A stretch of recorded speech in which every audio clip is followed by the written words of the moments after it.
apparently, so I talked to Mary Malden today, and apparently there have been 3 Measure A's in Albany in the past, so, and apparently it hasn't caused too much confusion. Okay. So it should be okay. All right, good evening, everybody. I'd like to call the open session of the August 12th meeting of the Albany Unified School District Board of Education to order. May we have a roll call, please, Jackie? Member Rosenbaum? Here. Member Lowe? Here. Member Black? Here. Vice President Maris? Here. President Knight? Here. And the board, let's see, I'm sorry. We'll have the Pledge of Allegiance for those who wish to participate.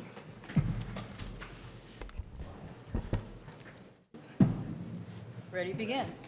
I pledge allegiance to the flag of the United States of America and to the republic for which it stands, one nation, under God, indivisible, with liberty and justice for all. Thank you. And this evening, the board, in closed session, provided direction to the superintendent and legal counsel concerning existing litigation. Let's see. Now we're moving on to the agenda and approval of the agenda. Do any board members have comments, or do I have a motion to approve the agenda? I'll move the agenda as presented. I'll second. All in favor of approving the agenda as presented, say aye. Aye. So that's unanimous. So the first item on the agenda is the consent calendar. Board members with comments, questions on the consent calendar. Alan? I'm sorry, Paul? I have a question on item 1A. 1A, any others? I would like to pull 3A comments. Just for comment, 3A? All right, if that's all, then Paul, why don't you go ahead with 1A? Okay, I'd like a clarification on the minutes for the June 10th regular meeting. It's on page 4 of the agenda. It says the board requested the following revision to the agenda, and then doesn't list what the revision was, and I don't remember offhand what it was. The revision was a moment of silence for the recently deceased mayor. Okay, And I've adding a added moment of that. silence. Okay, Yes. so that was my only question, so if we could add that to the minutes. Absolutely. Thank you. So just to clarify, that's just a note that that was announced here rather than, I'm sorry, Paul, can you just repeat the way you want to clarify? we actually... Because I think I caught the same thing. To add that moment of silence before we had... We revised the agenda. The other point on that that I think should be clear is that Superintendent Stevenson wasn't present, and as it's currently worded, it sounds as if she announced here that flags would be lowered to half staff. And I think that that was just something, that was information provided to me in advance, and I stated that that's what we would do. So I just wanted to just revise it to reflect that she wasn't actually present, to say something like, I don't know, President Knight said that. I made that revision also. Thank you. Okay. Thanks, John. Sorry about it. Don't worry about it. All right. And then 3A, Alan. Okay, item 3A is approval of amendment to the Scotsman contract for portables. I was just wondering if Alan Gard could give us a status report on the installation of the modules and the demolition of the San Gabriel Street site. Okay. What you wrote to me was fine, but I'd like the public to have an opportunity Okay. to hear as well. So first we'll discuss the demolition at McGregor. So in order to completely demolish the McGregor site, PG&E, Pacific Gas and Electric, will have to cap off the electrical and gas pipelines. Due to the location of those lines, PG&E will have to draw up plans to cap them off. We initially sent our request to PG&E on May 21st, 2014, and requested to have this work completed on July 1st, 2014. However, drawings to cap off the gas lines are still being developed. Our contractor is standing by and will be on site once the electrical can be capped off. After speaking with the architect and the contractor, much of the buildings on site can be demolished within 2 weeks of the electrical being capped. PG&E has completed the drawings for capping off the electrical, and we are now waiting for it to be scheduled. Is there a timeline, Alan? They have not issued a timeline as far as when it could be scheduled. So, and the capping of the gas, is that scheduled yet? They're still developing the drawings for that as well. So there is potential for some delays and an impact to the neighbors with parking? Yes. Maybe I can add some clarification on that. So we met with Penelope Leach this morning, and I Yeah. did ask for her assistance on maybe seeing what they can do to help us with PG&E. In the meantime, principal of Albany Middle School did send something out to her staff, and we reached out to our ATA co-presidents, let them know. We are going to put together, Alan and I are going to put together a flyer, and we will probably walk the neighborhood around the area. I'd be happy to And- help you. Okay, and just to make a personal connection, I think, with our neighbors. I also met with Chief of Police this morning, with Alan and Jackie, and let them know that that might impact first few days of school, and so he said he's very much aware of it and thanked us for letting him know that there'll be more parking on the streets. Until they do start the demolition, one idea that we had was, if you look at the St. Gabriel site right now, there's the building and then there's sort of that blacktop area. We're going to see if we can temporarily stripe in some parking spaces Yeah. so that staff, at least some of the staff, can park there.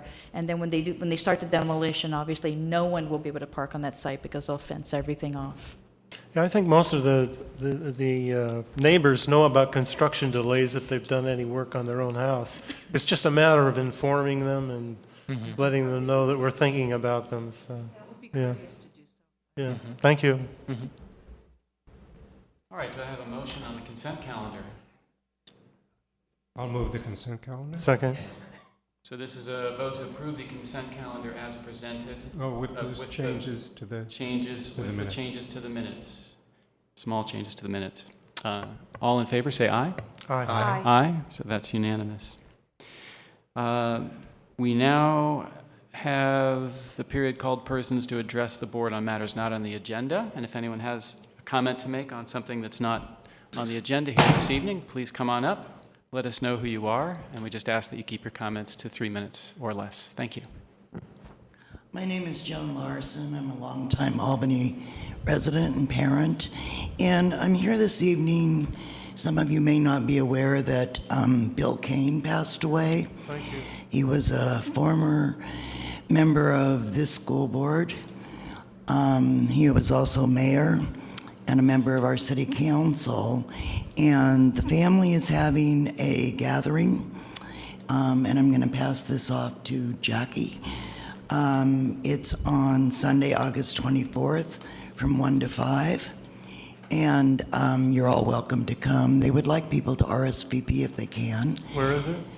at the community center. Great. And I just wanted to say a few words about Bill. I knew Bill a little bit more because his son lived across the street from me, and he would come and visit his grandchildren. So the man I knew was more personable, and I agreed with most of his politics and understood what he was doing on terms of being on council and being on board. But he was a very nice man. He was a gentleman, and he was someone who brought a lot to our community, volunteered a lot in our community. And I'd like to ask you to do a moment of silence at the end of your meeting. Got it in my notes. Thank you. Thank you. Thank you very much. And Marcia knows much more because she was on board with him. Well, I wanted to make a couple of comments to you. One was that Bill was the bingo boss for 6 years before he ever joined the board. That was our major fundraiser in the olden days for athletic boosters, when $12,000 or $13,000 a year pretty much was our transportation budget. So he served behind the scenes in many capacities, but that was the main one. The other comment I wanted to make was, this time a year ago, I was here in this room when the then superintendent spoke with you and made some comments about demolition of 3 sites and used words like quick and simple and funding is assured and we've been promised. And as you know, I went ballistic and started sending you notes and saying, it took a little more than that behind the scenes to get those new buildings that you see around town. So when you have your moment of silence tonight, Bill, who was a structural engineer by trade for East Bay Mud, as well as with a private practice, is definitely someone you should think of when you think about that new middle school and that new high school, because he made numerous trips back and forth to Sacramento and could talk intelligibly with those guys in the Office of Public School Construction and the Office of State Architect about this kind of force and that kind of force, and why the high school building that we had that was built in 4 or 5 pieces wasn't up to withstanding that. Another behind-the-scenes thing is immediately after the Loma Prieta earthquake, the then superintendent called Bill, and he was over here in the dark with a flashlight looking at our sites to make sure that they were going to be safe for students the next morning. So he will be missed, but definitely a plug for him on what it took to get those 2 new buildings. Thank you. Somebody controlling the Hi, I'm Edie Johnson. I'm a kindergarten teacher at Cornell School. I want to make 3 brief comments about 3 different things. The first one is I am representing Jim Brandley and his campaign to put the kindergartens at Cornell back together in some way. So we have 2 teachers in each classroom, and we free up 2 classrooms for other uses at our school. That's number 1. Number 2 is I'm happy to welcome our new principal. I just met her tonight. I'm excited about that. Number 3 is my son happens to work in that department at PG&E. I just texted him. He's going to find out. I got an answer back. He said he will check in it tomorrow. I cannot promise you anything. No, you can't. But thank you. This is not his area to work, but he said when he goes to work tomorrow, he'll check it out and let me know. Thank you. You're welcome. Thank you very much. I will. You're welcome. That was just happenstance. Thank you. Thanks for the status update, Alan. All right. Anyone else to speak on matters not on the agenda? And of course, we'll have time for people to speak on matters that are on the agenda as they come up throughout the evening. So we now have one staff report this evening on the Ekahau location-based alert system.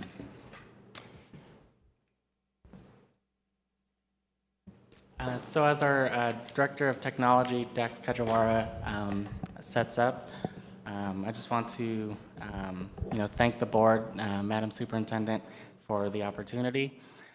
So tonight we'll be highlighting the Ekahau emergency badge system.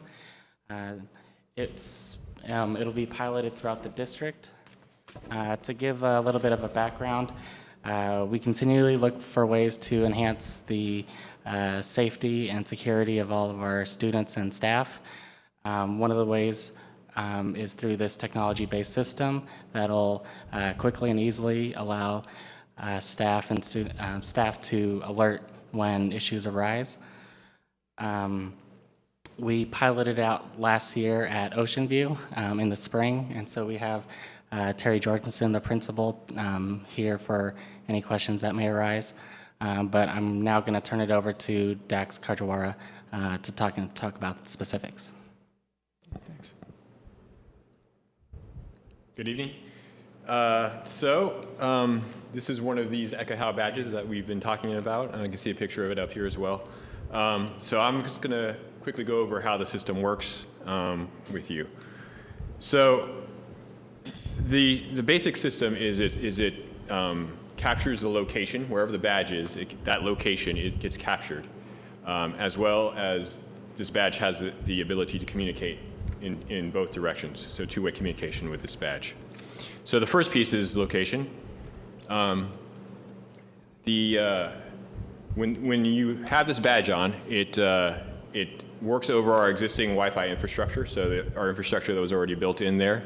Ekahau has come out to each of our sites and they have calibrated the sites by walking around. They went to every single classroom, and the badges kind of record, and it records where it is by triangulating from nearby wireless access points, so it knows where it is at all times. So the next piece is the communication piece. You'll see on the badge, there's two buttons, the red and blue button. These are programmable buttons that can be set to have different outcomes depending on which button you push. So if we at our pilot at Ocean View, we actually set them both up to do the same thing. And if you hold down either button for 3 seconds, what happens is the site administration gets an alert on their badge saying basically that there's an emergency in a classroom. On the display here, it will say where the badge is and whose badge it came from. And so either Terry in the office or the site secretaries get that message on their badge. You can also set it up to send emails to people as well. So if somebody pushed one of those buttons, even if Terry was off-site somewhere else, she would get an email saying that something had happened at her site, and it also goes to various district office staff. The other function on this badge is there is a pull mechanism. So if you pull pretty hard on here, it releases the pull there, and it will, we've set that up to signal a lockdown at the school site. So once that badge is pulled, every single person at that site that's wearing one of these badges will be alerted that a lockdown is in process, and they should go into their lockdown protocol. So again, there's an LCD screen here that tells the people that get the message where that message came from and who it was from. There's another feature whereby you can send a direct message, an administrator can send a direct message to a badge. So anybody that has access to a web portal, an administrator, can actually send a message to a specific badge or to a group of badges. If you were going to say the lockdown was over, for example, you could send out a message through all the badges, to all the badges at one time. This is kind of how the interface looks. So there's a map, and you can locate any of the badges on that map. I have shown here that you can actually, if you look up in the corner, you'll see that the staff right there has a line through it. That means I'm not actually showing where the staff members are at this current time. And that's just so people know that, we can have this system monitoring people, but not actually be monitoring where they are in real time. I know that the staff at Ocean View really like this feature because they can find where Terry is at all times and track her down. What you're also seeing is we've also connected this to our Chromebook carts. So there are 3 Chromebook carts here on our map. So we've been putting more and more Chromebook carts in, and sometimes they're hard to track down. So this makes that a lot easier for us. So there's been a lot of questions about, because there's a location piece of this, people are afraid of tracking. So I put together a couple of frequently asked questions here that we've been getting from some of our teachers who've been hearing rumblings about this. The first one is, so my badge tracks my location. Will you be tracking me at all times, even when I'm at home if I have my badge? And the answer to that is no. As I said before, the badges work on our Wi-Fi system, so it will only connect to AUSD's Wi-Fi. So whenever you take it out of our Wi-Fi range, that badge does no longer responds or tracks or does anything. So unless you live across the street from our school, you don't got to worry about it. But even then, people can leave it at school. Sure. There's no need to take it home. Sure. Yes. Yeah. So we've asked people to, when they leave, just charge it overnight, and then unplug it when they leave. So the next question is, so I'm concerned about wearing an electronic device all day long. How do I know it's safe? So we had some people worried about the radiation coming off of the badge.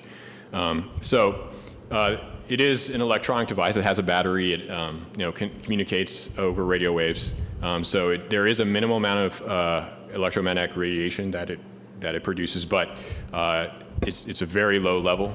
It's much lower than a cell phone. I think these badges were originally developed to be used to track patients in hospitals. And hospitals have lots of sensitive equipment, obviously, around, and you can't have lots of radiating equipment. So these are FCC approved, and they should be relatively safe. Plus, when in our pilot, we just asked the teachers, when they're in their room, they can just leave the badge on their desk. They don't have to wear it around the room with them. And we only ask them to actually wear it when they leave the classroom with their students, for example. They shouldn't need to be wearing it for most of the day. The last one here is, can the Ekahau system be used to locate survivors in a disaster such as an earthquake? And although that would be great, the answer is no, because as I said, it works on our Wi-Fi. So if you have a power outage or the Wi-Fi system goes down, this system will no longer track people. Well, you had a question about that. I did. Do we have or can we have our Wi-Fi system hooked up to an uninterruptible power supply? So we would get at least a short period of time when it would still be operable after the electricity goes down. Well, I mean, assuming an event like an earthquake, right? You've got the Wi-Fi system at every school. You've got the server or the head unit, which the system runs on at the high school, and the communication would need to survive. The link between a school site and the high school would need to be up. There's a lot of factors that would make it not very dependable in that situation. So there's lots of failure points there. I mean, so you could try that, but A lot of security systems, for example, have electronic battery backups. Sure. Yeah. Would there be no way to put one of those kind of storage batteries that would last for whatever number of days or hours in each site, including? You would need to have, you would need to basically have the electricity on at the whole site then. I mean, right, it runs off wireless access points, so each of those access points would need to have battery backup. Mm-hmm. That's not feasible? Or? I don't know. I mean, if you were looking for something... We could look into it. Okay. Mm-hmm. But there are times when emergency is more likely to happen. For example, here we have our power lines all above ground. They go out every time there's a thunderstorm or a large storm or a line gets broken down, and that's also the time that you might really need a backup system. Mm-hmm. So it's something that I think I hadn't thought about it, but Paul was mentioning it earlier. And it makes some sense to at least look into it. Yes, we could definitely look into the feasibility and cost and provide it to the board. Thanks. Mm-hmm. Okay, I had another question. This is a little bit funny, but we have district staff who wear these badges. And when you pull the badge for a lockdown, if the person who does that is district staff, they don't belong to a particular school. Is the message tied to the badge or to the location of the badge? Would only the school the person is in get the message, or how would that work? Yes, that's a really good question. And yes, it does. It is tied to the location. So even if you're an administrator from a different school or a teacher from a different school and you're at that site, it knows you're at that site and it will alert that badge. Excellent, excellent. And finally, you mentioned it could send an email. Can it be set up to send a text message instead of an email? It does not currently have that functionality. Is there a way to, there is ways to send text messages through email. I'm just thinking that people are more likely to get a text than an email if they're just carrying a mobile device. Mm-hmm. That is, I mean, we could look into that as well. I'm sure it's not something that couldn't be overcome. But we have those messages going to multiple people, so hopefully somebody will be, manning their email at that point in time. Thanks. And with that, I'd like to turn it back over to Alan. Thank you, Dax. So our technology department is currently finishing up calibrating with Ekahau for the remainder of the school sites. And so these are completely on a voluntary basis. And as we roll it out through the year, we'll see how the pilot for the district goes. Alan? So how does this, once a teacher presses the button or whatever and notifies the principal and other people at the site, information goes to the principal's office. It's pretty important information to go out to parents as well. And we have this whole system for notifying parents. Is this tied into that? It won't immediately. No. So one of the instances that could occur is if something happens to a child in a classroom and a teacher's wearing it, they could push an alert on the badge while they're tending to the student, instead of going and getting the phone or walkie-talkie or something.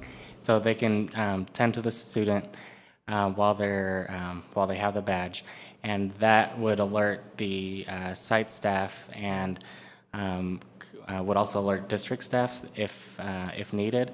So at that point, then we would be able to determine if parents need to get involved or if police or fire would need to be involved. So we would be there would be multiple people within the district that would know to then kind of segregate out who would need to come in. And that system's already in place for notifying fire, police, and stuff from the office? Yes. Yeah, thank you. Mm-hmm. Other comments or questions? Anything from folks in the audience? When would be an appropriate time to have another update on how it's going? Should we wait till the end of the year, do you think? Was it worth doing a mid-year look at it? I don't know. John, Like mid-year, I guess. I would think that if we wanted a mid-year update, I would be very interested to know how site staff feels about it. I know this is voluntary for our classified and our teachers, but it would be good to hear some comments. I was very impressed hearing the comment from the site secretary that they could find their principal. Jackie now can track me wherever I'm at, so she can find me also. But I would be interested to hear from our teachers and our support staff how they feel about how Ekahau is working. Since Terry's here tonight, maybe you can tell us what kind of feedback you got and how you feel about the whole thing. It's a good idea. Sure. My name's Terry Georgeson. I'm principal at Ocean View Elementary School. And chronologically, from the beginning, some of the first concerns really had to do with just how comfortable the device is. It's a little bit heavier than our regular tags. Some of the concerns that Dax brought up I think were mitigated and really helped when teachers understood that the badge could be placed in the classroom and not have to be worn unless they were out with students. We did do several tests where we either pulled it as a lockdown or we would use it as an emergency in the classroom. And I think initially, if I was to give any advice in the rollout, simplicity is really important, because when you're in the throes of any type of emergency, it's difficult to delineate, is a blue something or is the red something different? So we found using the same code, meaning red and blue, meaning the same thing, was really helpful. We did have an instance where it was used in-house and where there was a small emergency in the classroom.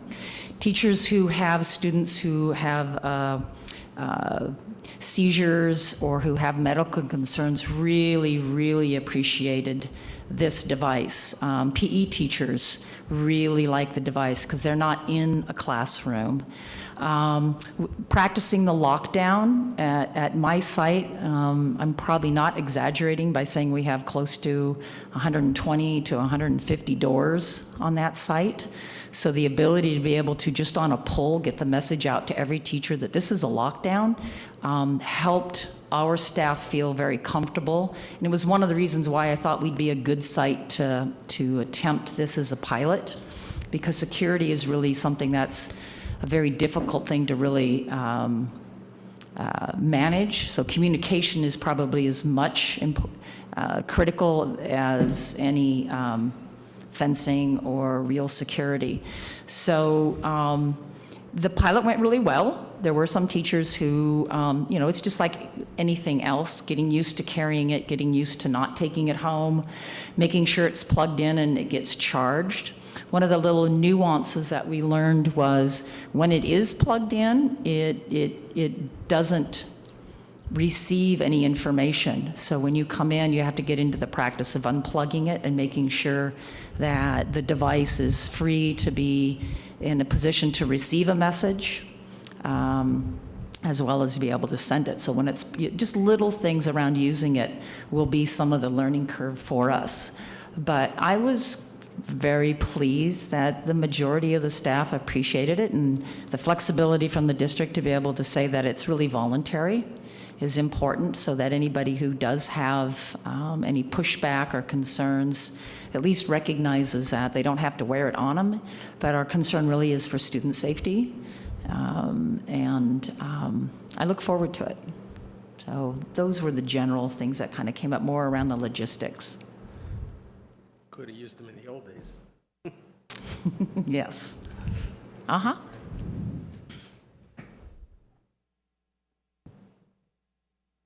Quick question. Kim Gray, I have a question, I guess for you, Dax, probably. So you said that the badges work within the Wi-Fi range, and Terry brought up the mention of PE teachers. So will that work for our PE teachers on Cougar Field? Question. That's a good question. Currently, no. But that's not to say that we couldn't try to get Wi-Fi out there if we had that desire to. I mean, there are solutions that we could do. Then students could update Facebook while they're running around the track. Well, they can't get to Facebook, but. Oh, right. Yeah, great question. Other questions or comments? Yeah, That's a great question. I'd like to hear back on that. Paul? yeah, I had a question for Alan. Is the cost to the district dependent on how many of the devices are being used, or is it just a flat fee for the service? It was a flat amount based on the number of badges that were purchased. So we have enough badges for the entire district staff. Okay, so there might be some badges that are idle if there are teachers who elect not to use them. Correct. We own them now. Correct. And the total cost? Right, it was about $95,000. But I assume there's also an annual fee? The annual maintenance fee is $5,000 a year. That's pretty cheap. Mm-hmm.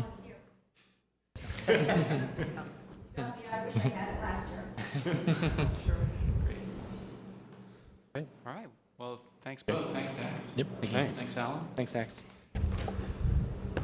All right, so that brings us right on time to review and discussion items. We have only one item, but it's a number of board policies. The board policies in the 5,000s. So these are this is a first reading of these policies with annual updates and changes, things that happen typically every year based on new recommendations from the School Board Association, CSBA. And so at this time, we won't be voting on any of these, but if board members or the public have any questions or comments, proposed changes to these policies, now's the time. And I think we should just roll through them. So I'll scroll quickly to the first page. This is on page 94 of the packet.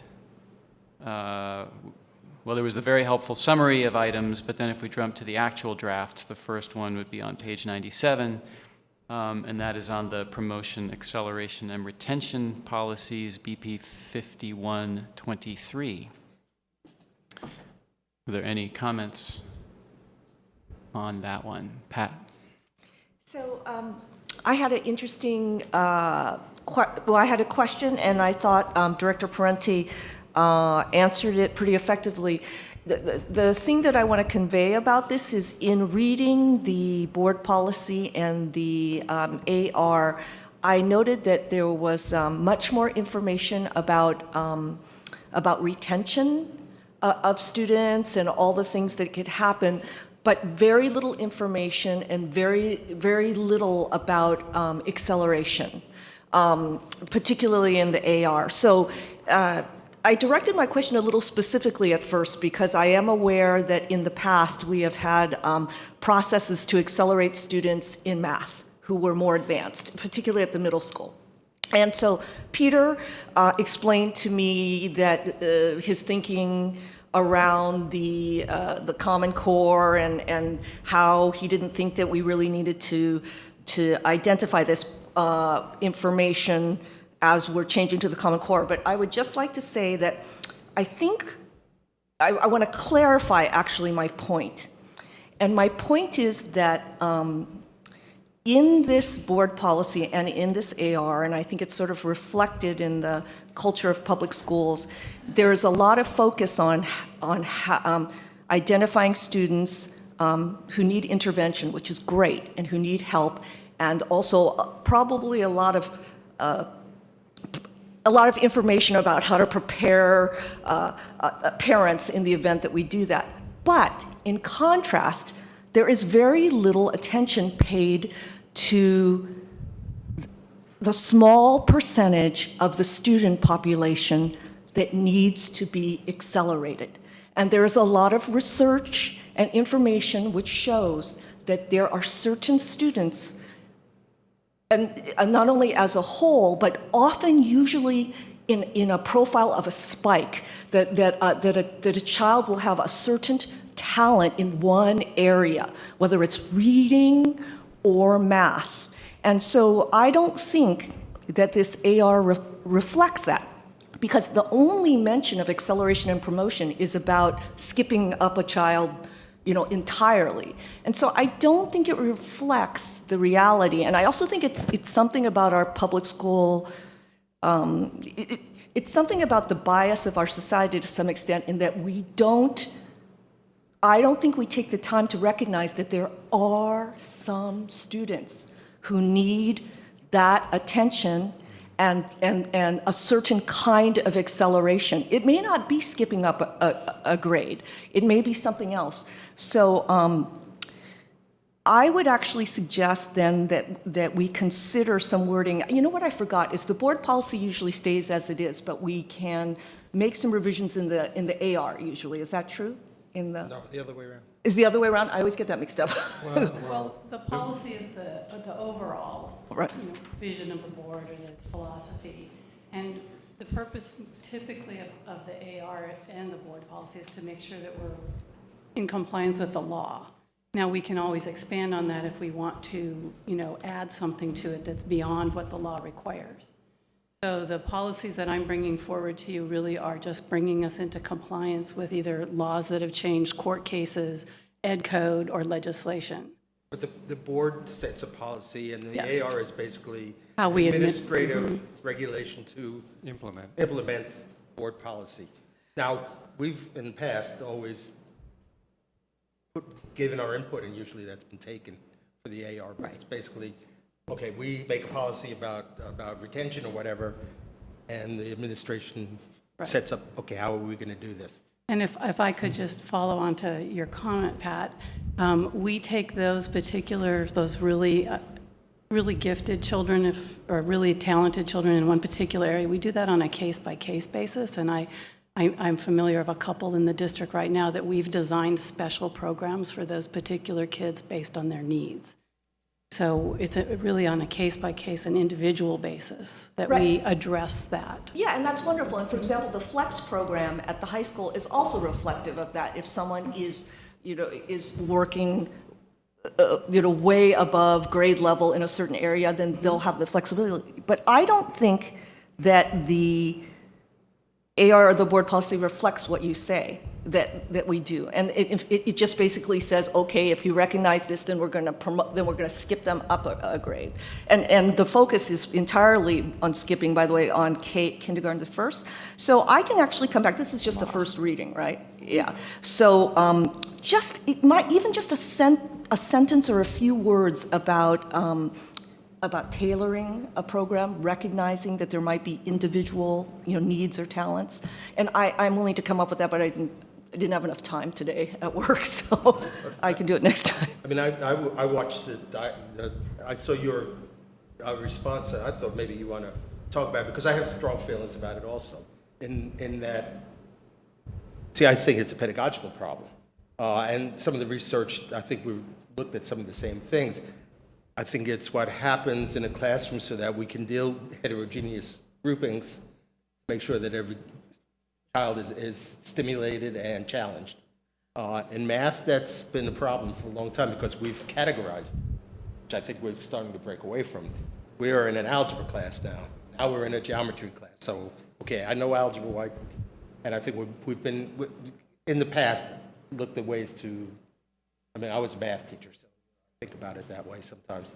How do we challenge every child in a class? Where I taught, it was really a challenge to figure that out because I had students who were advanced, students who couldn't read. The nature of the community that I was in. But I think, I think it's something we really should look at. So I'm really fascinated by the discussion.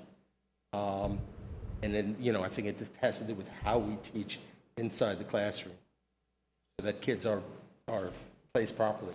And I'm sure you followed some of that, probably more than me. But I'd like to hear what Peter had to say. So I'll just I'm Peter Parenti, Director of Curriculum and Instruction.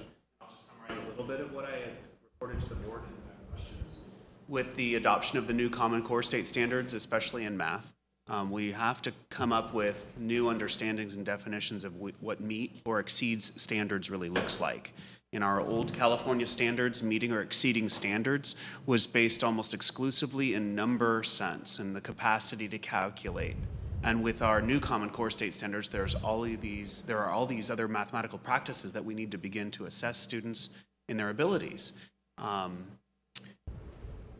past practice in acceleration has tended to be in math and has, beginning at about 5th or 6th or 7th grade, has tended to create very wide access points for tracking. We have groups of students who get onto one track and then their math track predicts where they're going to be grouped in English, science, and history. And that's created some really blatant equity issues. Yeah. Our low-performing math tracks tend to see students of color and tend to see more boys, where our higher math tracks tend to not see those populations represented. So I wanted to just explain that careful piece in how we redefined what acceleration means, how we can include a differentiated approach in mathematics, and how we should be careful not to design just new tracks of instruction. So I thought that was really well said, and I think that, that it will take some education for our community to understand that, particularly with the strong emphasis there has been on acceleration in math in the past in our community. But that said, I still think, we could just use a few words, a little description to capture exactly what you said, Marcia. And then that gets at what Ron says, which is it's not just about, skipping up some genius child to 2 levels or whatever. It's about, certain children needing more, usually in specific areas, whether it's math or reading or whatever, and how we address that, how we recognize that and tailor it. And so I don't see that, and I want it. I think, children deserve to have that recognized. I'm hearing 3 different issues here, and I think they're all important. I think what Pat is asking for is for the AR to reflect current practice, which it doesn't quite. So I agree it would be good if the AR recognized what the current practice is and memorialized that. I think Ron is talking about pedagogical practice in the classroom. Differentiation. Differentiated instruction for math, which is great and very important, and I'm sure that Peter has things to say about it and think about it. And maybe we could have a report on it later in the year. The third issue is, goes beyond that, what do we do in this one class? But if we have a population at a certain grade, they start being segregated. The population who's more advanced in math starts being segregated because they're moving forward with math, which then reflects what they're doing in science, and then they're in a group that takes AP classes and honors classes and all the rest of it. And kids who might just develop a little later but have the same abilities are left out, never can catch up. And that's something I've been very concerned with and would love to hear how we're going to address it. I'm really glad to hear you're thinking about it. And that's something else I would, as you develop strategies for that, I'd love you to keep us informed on. Where do we see the achievement gap widen? Yes. Algebra 1, Algebra 2. Yeah, It's kind of a fundamental problem in American education that we group kids according to age. And as soon as you do that, you're going to have some who are bored because it's too fast for them or too slow for them, and some who are left behind. Because That's right. Yeah, but unfortunately, kids both have an intellectual age and a social age. And, I can speak from personal experience. My intellectual age was way past my social age. And I suffered for that in some ways when I was a student. And we need to be conscious, of the whole child. And it's not a simple problem to solve, but I hope we can make some progress. I was always the youngest kid in the class. Always, yeah. So was I. So just to summarize on that one, it sounds like there's just a request to take a look at the AR and how it's worded so it reflects current practice. And then beyond that, it's more of a bigger question of what we're going to do with Yeah, and I have actually a more specific question about the AR. It's not a big deal, though. On page 103, when we talk about number 3, this, talking about allowing students at least 5 years of age into, I think it's first grade, is that what we're talking about? Anyway, number 3 says the student is in the upper 5% of her age group in terms of general mental ability. So what's the measurement there? Yeah. We don't have a standard battery developed yet, but it would be some standardized test. And since this is a new language. It jumped out at me. Yes. It's like, okay, well, what does that mean in reality? Where does this We're gonna language come guess? from? It comes from Ed Code because, all of the age criteria for acceptance into kindergarten have changed. And this is the final year of implementation of that, moving the age back to September 1st. So you have to be 5 by September 1st in order to be enrolled in kindergarten. If you are 5 between September 2nd and December 2nd, then you go to TK. So we now don't have any 4-year-olds in kindergarten anymore.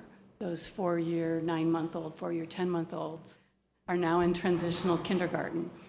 So, and as a result, they also changed the law for enrollment into first grade, because TK and K are not mandatory grades in this state. Right. They are elective grades. Districts must offer them. Parents don't have to enroll their child.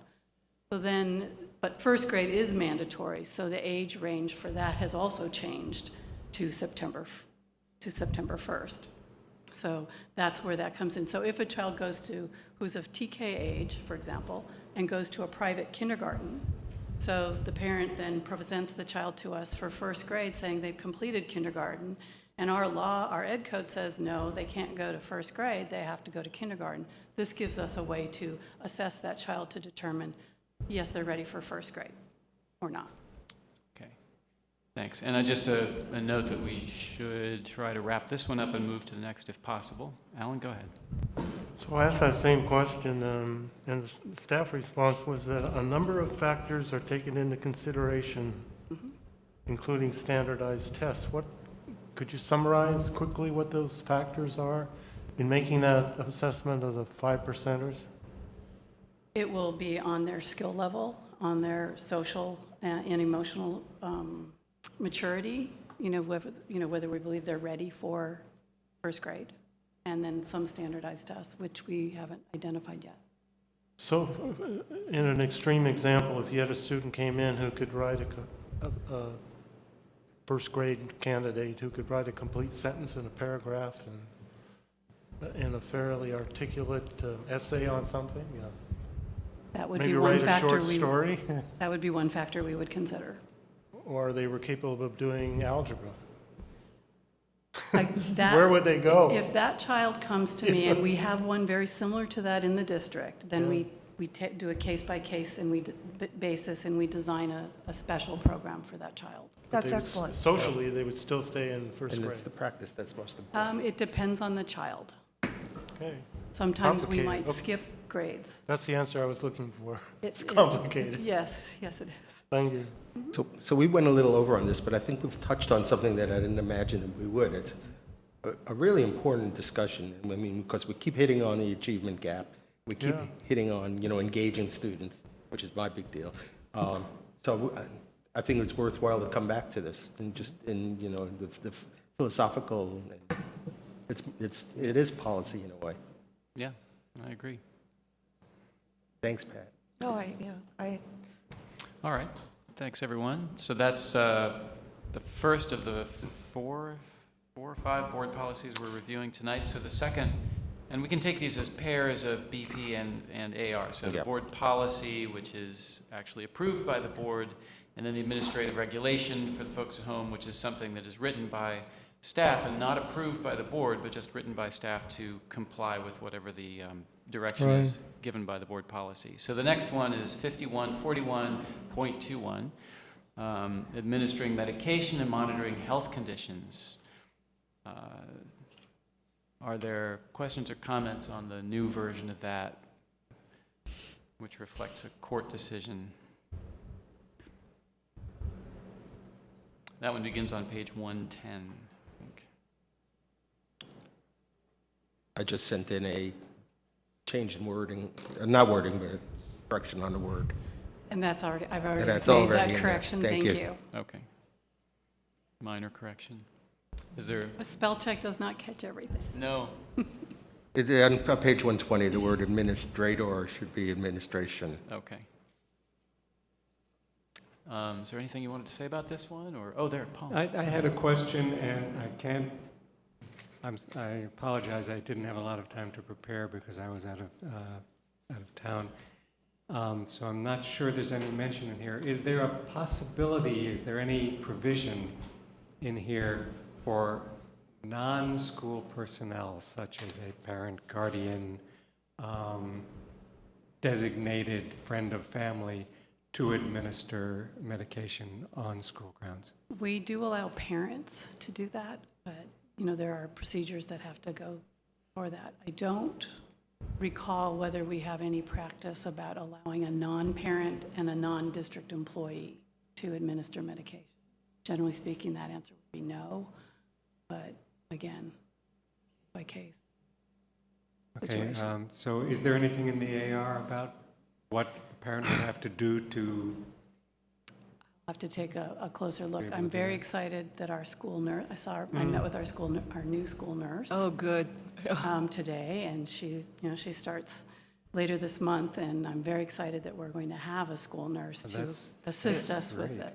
Well, she's only part-time. We only have her 40%. I know we approved the position, but I didn't know we'd actually hired We one. actually have That's terrific. a nurse. So it's like For the entire district, part-time. 40% time. 40%, but you have to start somewhere. Right, So, and she can do training, and yes, that's terrific. can. Great. Thank you. Great. All right, then I think we can move on to the next one, the discipline policy 5144 and its accompanying AR. Have a page on that again? Oh, I have it, okay. I have It's it. 30 132. 132.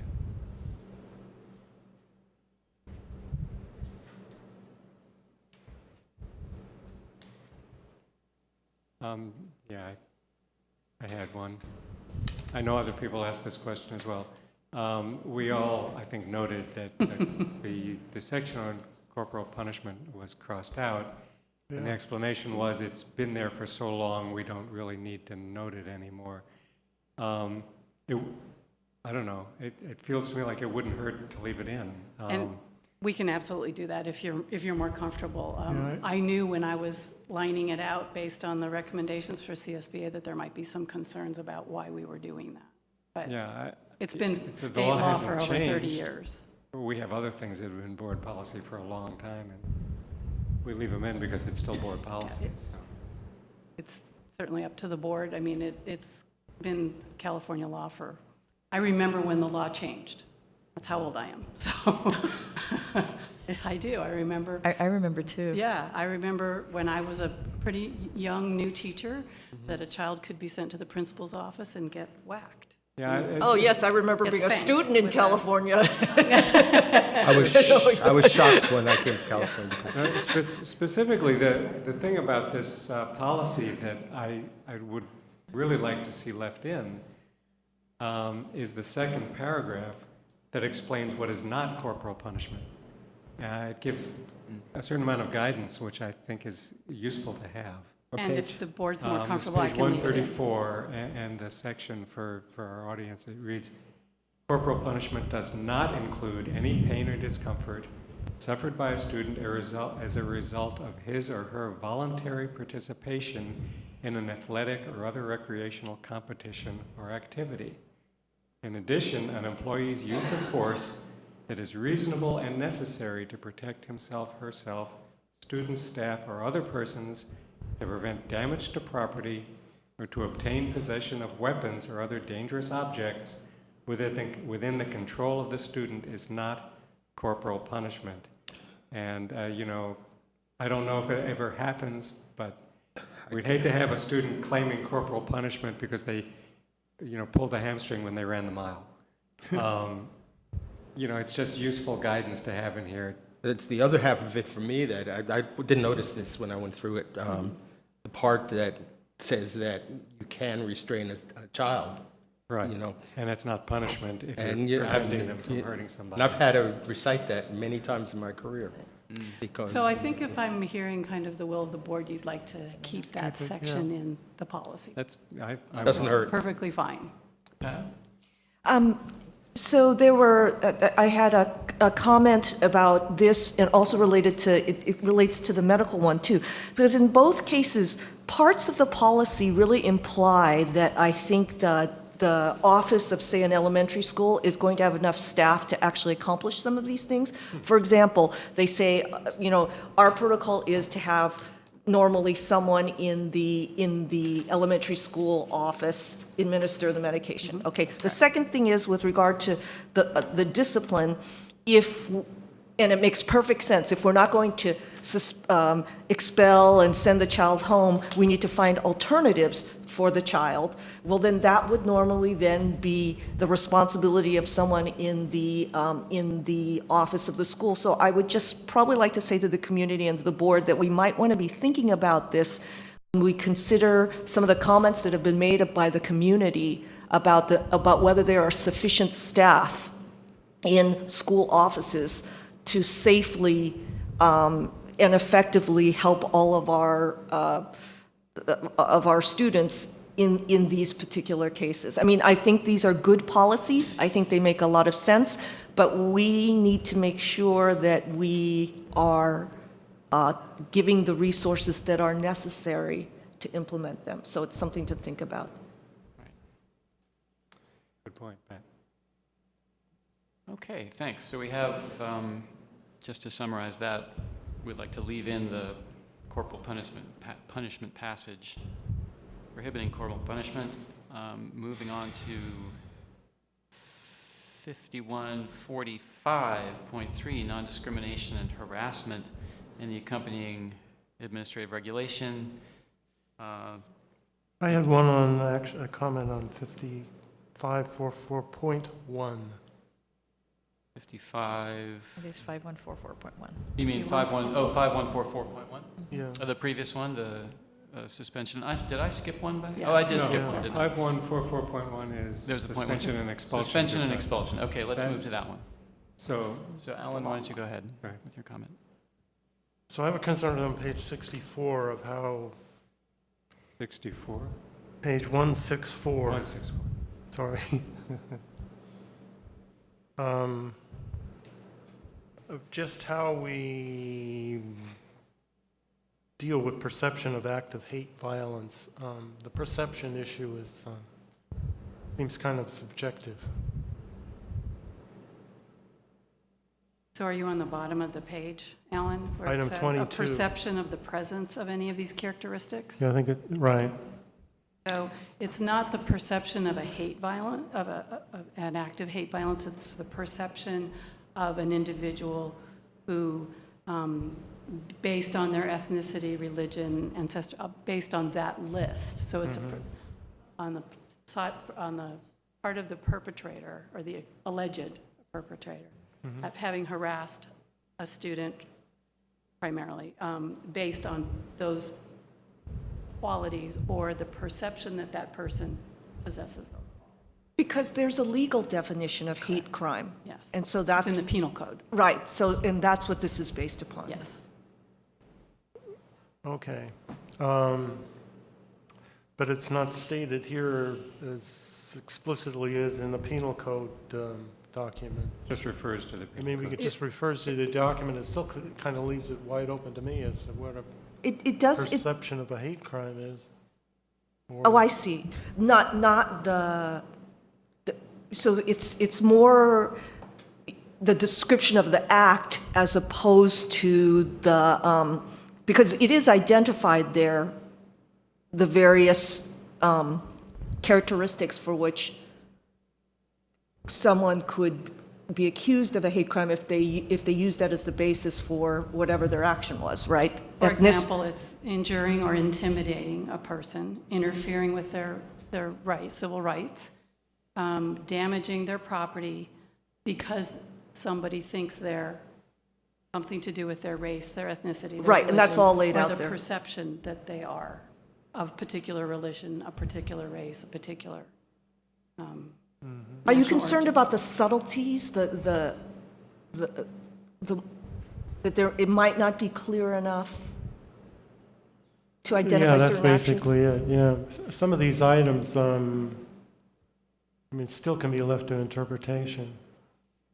I think it doesn't matter how clearly we write the language. that's true. When we're investigating an incident at a school, it's going to be up to the judgment of the individual making that investigation, determining the facts, and then rendering a decision. Yeah, and then a decision like that might come before the board and go to the principal, and then if it led to any sort of expulsion or suspension. Well, suspensions don't come to the board, but a recommendation for expulsion. Would always, yes. I think you gave a good answer, thank you. You're welcome. I'm still troubled, but this is I hear you. good. Ron. Okay. See, raise my, you're teaching me to raise my hand, Alan. And you're doing well. It's partly my glasses, I can't. Yeah, I see saw you. that, I'm sorry. I'll stop raising my hand soon. On page 166 at the bottom, this is something that's bothered me for a few years, like maybe 40 or so. And it has to do with, no, it's come up over and over and over again. It has to do with suspension from class by a teacher. Oh, I was reading that. And, you know, it's hard to explain that to staffs. And I was hoping that we'd have just a plan that, to explain to teaching staff that, you know, if you tell a child you can't come back to my class tomorrow, that you have other responsibilities, and particularly setting up a meeting with the parent. I was hoping that maybe we could, not that we need to know about it, but that staff would be addressing some way of making sure that folks know that. And in every position that I've been in, I've struggled with that. Just like, don't send a kid out and not call their parent and not talk to them about it, because they're missing instruction. What I really like about some of the revisions in some of this is we're clarifying alternatives to just sending a kid out or sending a kid home when there's not going to be any instruction at all. Right.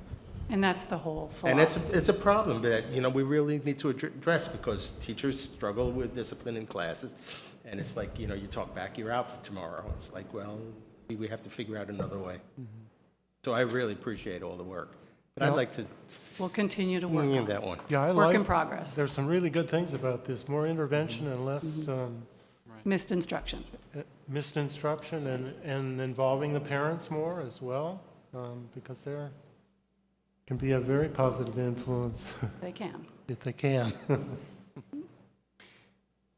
All right, so now we're on the last of these, which is good because we're just beginning to run a hair behind, but I think we're fine. We can still take a look at this last item, which was 5145, the non-discrimination and harassment item.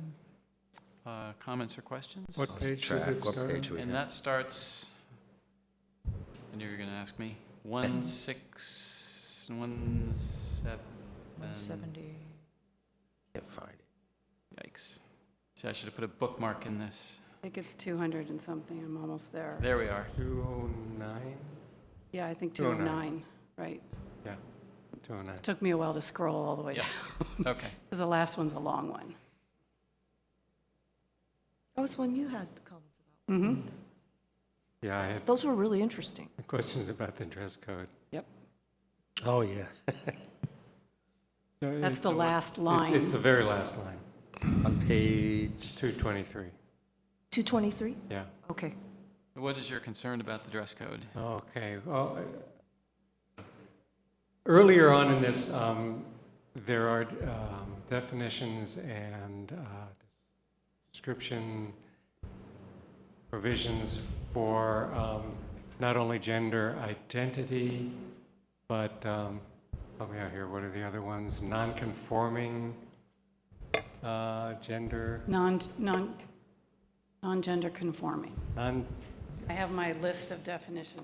Yeah, it was really interesting. Yeah, it's let's see. Gender non-conforming. Gender non-conforming. Mm-hmm. Right. So we have gender expression, gender identity, gender non-conforming. So I was surprised that this last provision only addressed gender identity. So uniforms, dress code, we have a dress code in the high school. It's Yeah, we not do. a very stringent one. Correct. But there is a dress code. And today, and especially in California, I think, there are a lot of questions about gender expression, gender non-conforming, students who claim to be some gender other than male, female, all kinds of things. And this only says a student has the right to dress in a manner consistent with her gender identity. But a student with, say, just to make it relatively simple, with a female gender identity might nevertheless have a male gender expression. Correct. And what this provision says is it's only the gender identity that they have a right to dress in. If their gender expression is contrary to their gender identity, they can be required to dress according to their gender identity, which doesn't feel right to me. Well, we don't have a uniform, and the dress code that we have really just talks about being appropriately covered for the most part, and Right. being Right. safely attired, and so that you don't have things displayed on your shirt perhaps that are illegal or inappropriate for a school setting. So whether you're a gender non-conforming student, the term gender identity is how I identify myself. My expression is how I express that through the hair that I wear, the clothing that I wear, whether I wear makeup, those kinds of things. That's not going to be affected by a gender non-conforming student in a dress code, because the dress code generally just talks about making sure that skirts aren't so high that they are inappropriate, and that blouses are too low, or those kinds of things. So we're really just talking about safety issues, and then suitably covering ones. Yeah, I agree. Since we Certain don't really body have a dress code and we don't have a uniform, maybe this whole provision is not really relevant to the schools. But I was just really surprised to see that after all the rest of this, it came down to only gender identity. And I felt it could cause a little bit of confusion. I've been thinking about it again, and I tend to agree with what you just said. It's like, I don't know that we need to talk about dress code. We do have a dress code, by the way. We just don't enforce it. Sometimes. That, you know, so when we're talking about, you know, sexual identity, sexual whatever, I mean, basically our dress code says if you're wearing a skirt, it shouldn't be, This short. It can ask if you're wearing a tank top or if you're wearing a T-shirt, Correct. we don't have to talk about gender. Correct. Really, I mean, I mean, if we you could choose take to wear that a out. skirt and it's too short, you choose to wear a skirt that's too short.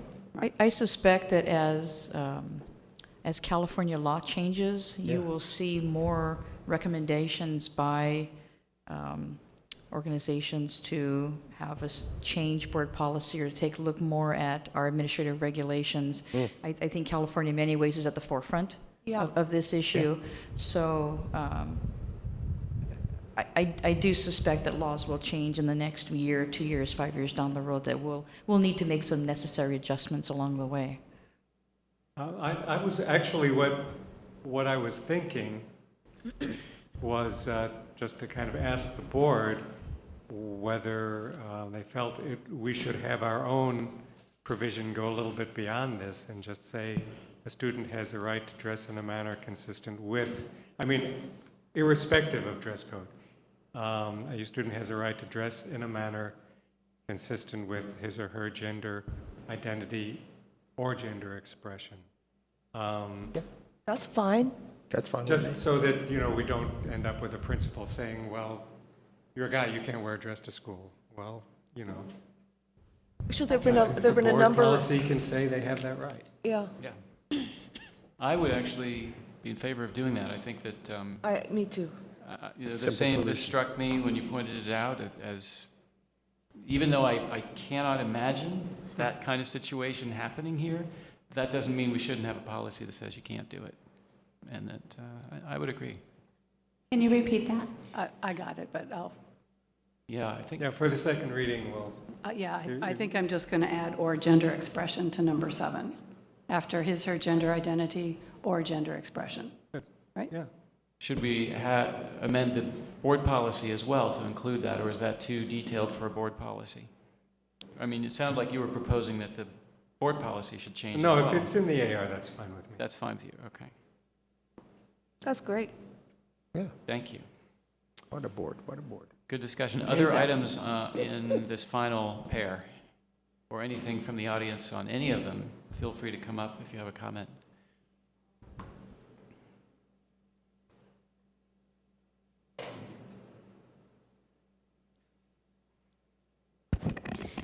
Edie Johnson, kindergarten teacher at Cornell.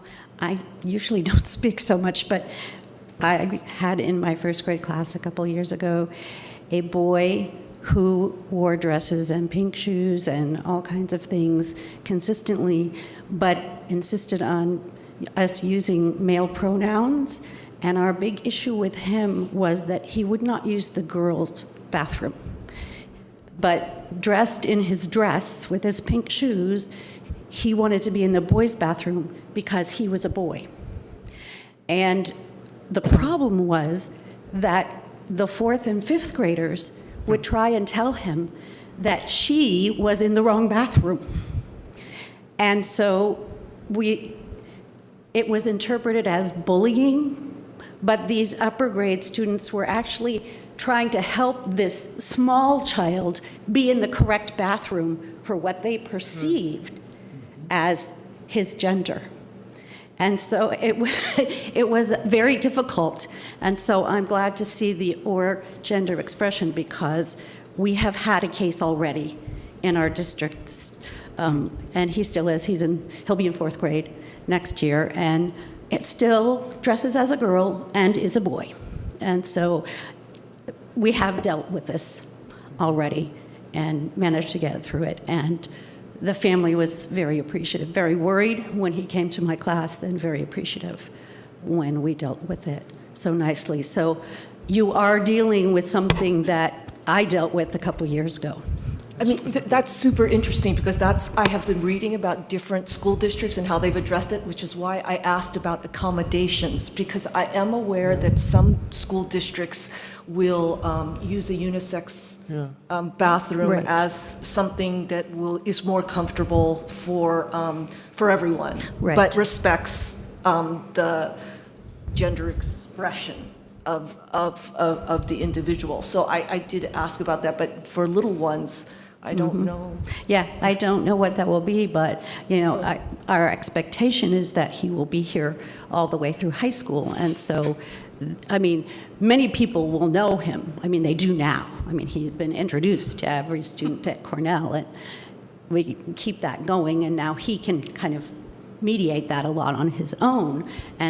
But it's going to be an issue at the high school when he gets there. I'm sure there will be At the middle school. new people who middle school and then high school. This will issue. It just never got to the board before this because we were able to handle it. But just want you to be aware that this does exist in our district at the moment. I just a little personal comment. I am very involved in this kind of thing because I married my husband, who turned out to be my wife. So I am very passionate about these issues and appreciate the care you take to make sure that all children can be accepted and flourish in our schools, because it's not easy to do, but it's so important. Thank you so much. You're welcome. As we're saying, I think that really it points to the fact that we need more than just policy. I mean, policies are important, rules are important, but we need, you know, more open discussion of these issues, really in the schools, among students and among staff and so on. So it's something that we need to keep in mind. And it just occurred to me, it's something we should consider when we're designing our new schools. Exactly. That's what I was thinking about, facilities. Yeah. Yes.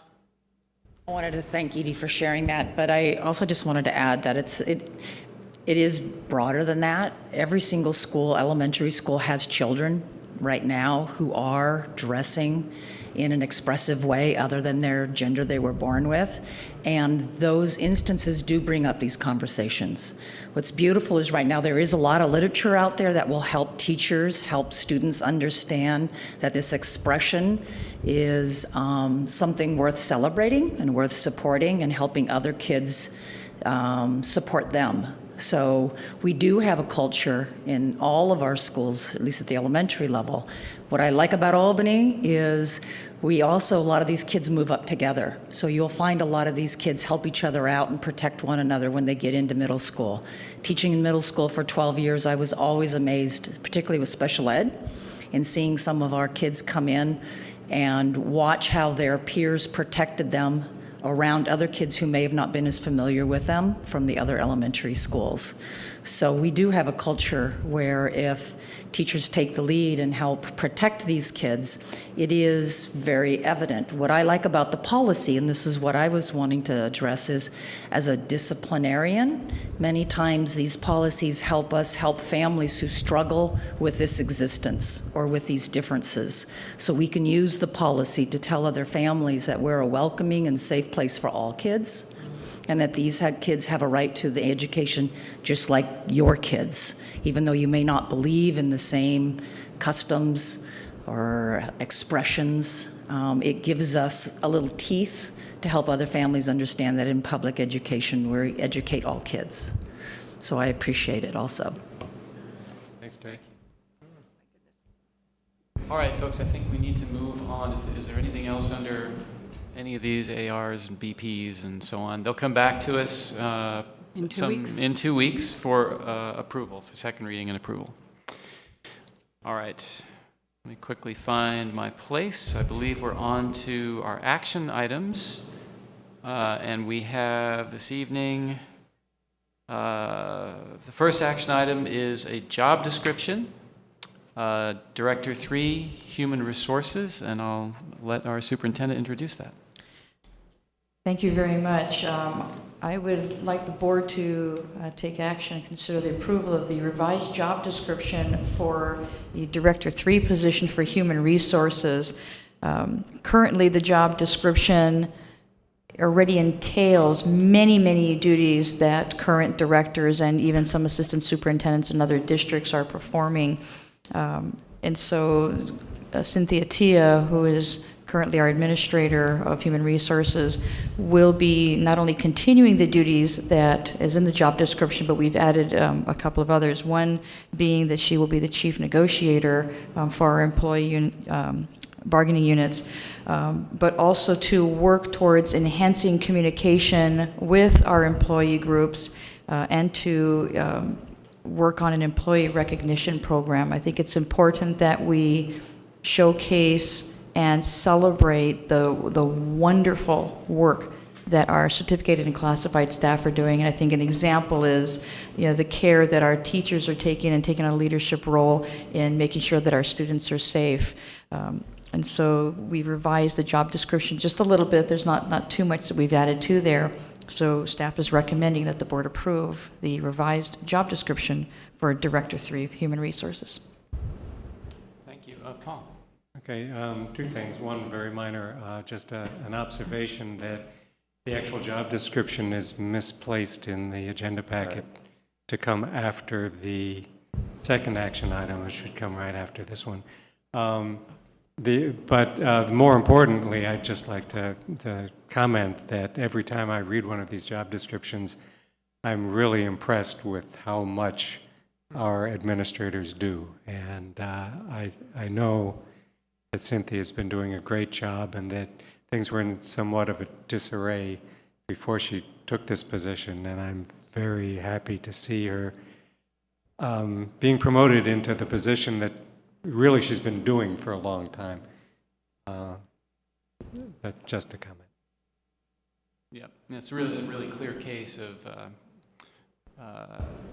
not having a job description that doesn't quite match the job that's being done. And of course, jobs evolve. Everybody's job changes. You do what you need to do, and we've had cuts in the administrative positions for the past since 2008, and more people needed to step up and do more, and Cynthia's not alone in having done that, but she's certainly an example, I think, of someone who has. So we need to now get the job and the description in line. So one observation that I'd like to make is that even though we are making a promotion, which costs some money, we are still saving money by the realignment that we've done administratively. So people need to realize that we're not spending more money on central administration, which is really pretty thin, but we're actually spending less. Excellent point. So I just want the public to understand that, and it's very well put together. Cynthia Atia is well deserving of probably more than we give her. She's done just an amazing job. So can I make a motion, or two motions actually? well, let's just do them one at a time. They're listed. Go ahead and make your All right, I'll move first. that we approve the Director 3 Human Resources job description. I'll second that. All right, all in favor of approving the job description, say aye. Aye. Aye. So that's unanimous. And to your point, Ron, on the cost, under the next action item, which is the actual appointment of Cynthia Taya to this director position, there is a little summary of the costs, and changes that have been made within the past couple of months include we no longer have an associate superintendent of business, but a chief business official, Alan Gard, who's here. And that saved us $38,000 a year. So we now no longer have any associate or assistant superintendents. I occasionally hear people say something to the contrary. There seems to be an impression that we have many. We have none. I'm just going to point that out. And so our net savings, as shown in this table, is $29,000 a year, even with this change. Almost We 30,000. like these little tables so that we can take them out and Yeah. show them to people. People ask. And Paul. If I may, if we have a minute. Sure. Maybe we could have our superintendent explain the role that she's having her directors play in lieu of having an assistant Yes, superintendent. that would be great. Thank you very much. Yes, in many districts, there is an assistant superintendent or multiple superintendents. However, our current directors, I will say, actually do take on many of the duties that you would see in an assistant superintendent in other districts.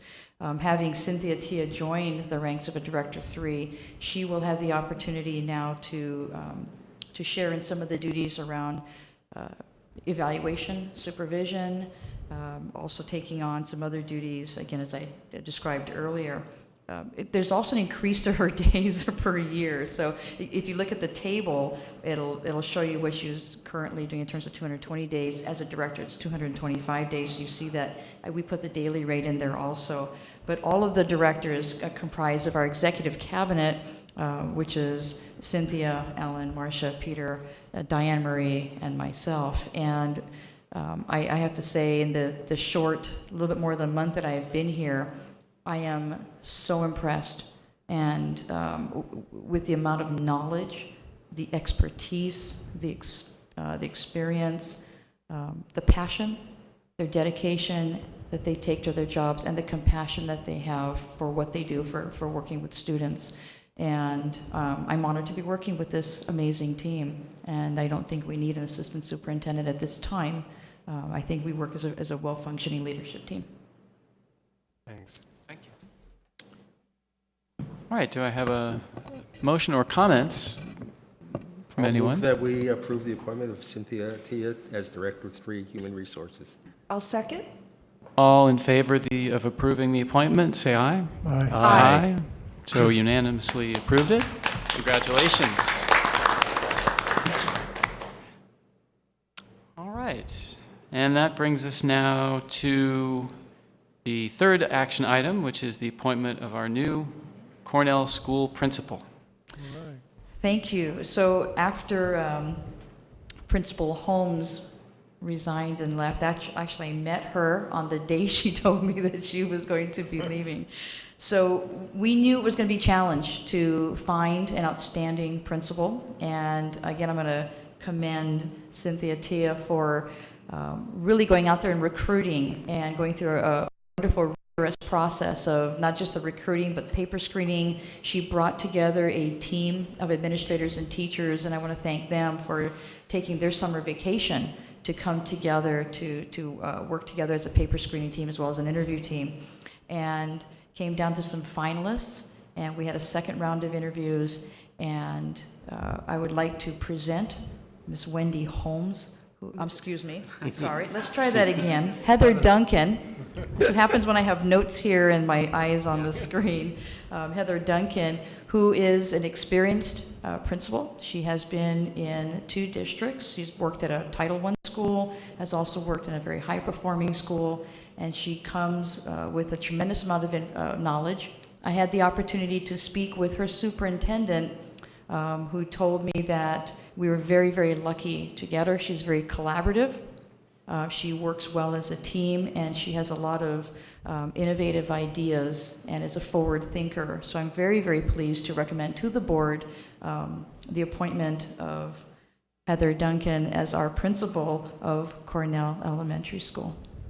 Could Heather come to the podium so the public can meet her as well? And maybe you could say a few words? Sure. I'm thrilled to be here tonight. This has been a long process, but actually went quite quickly. What I think I'm most excited about in my work is being able to support students and then support the layers of folks around them that make teaching and learning really powerful for kids and their success. And I think that first starts with teachers.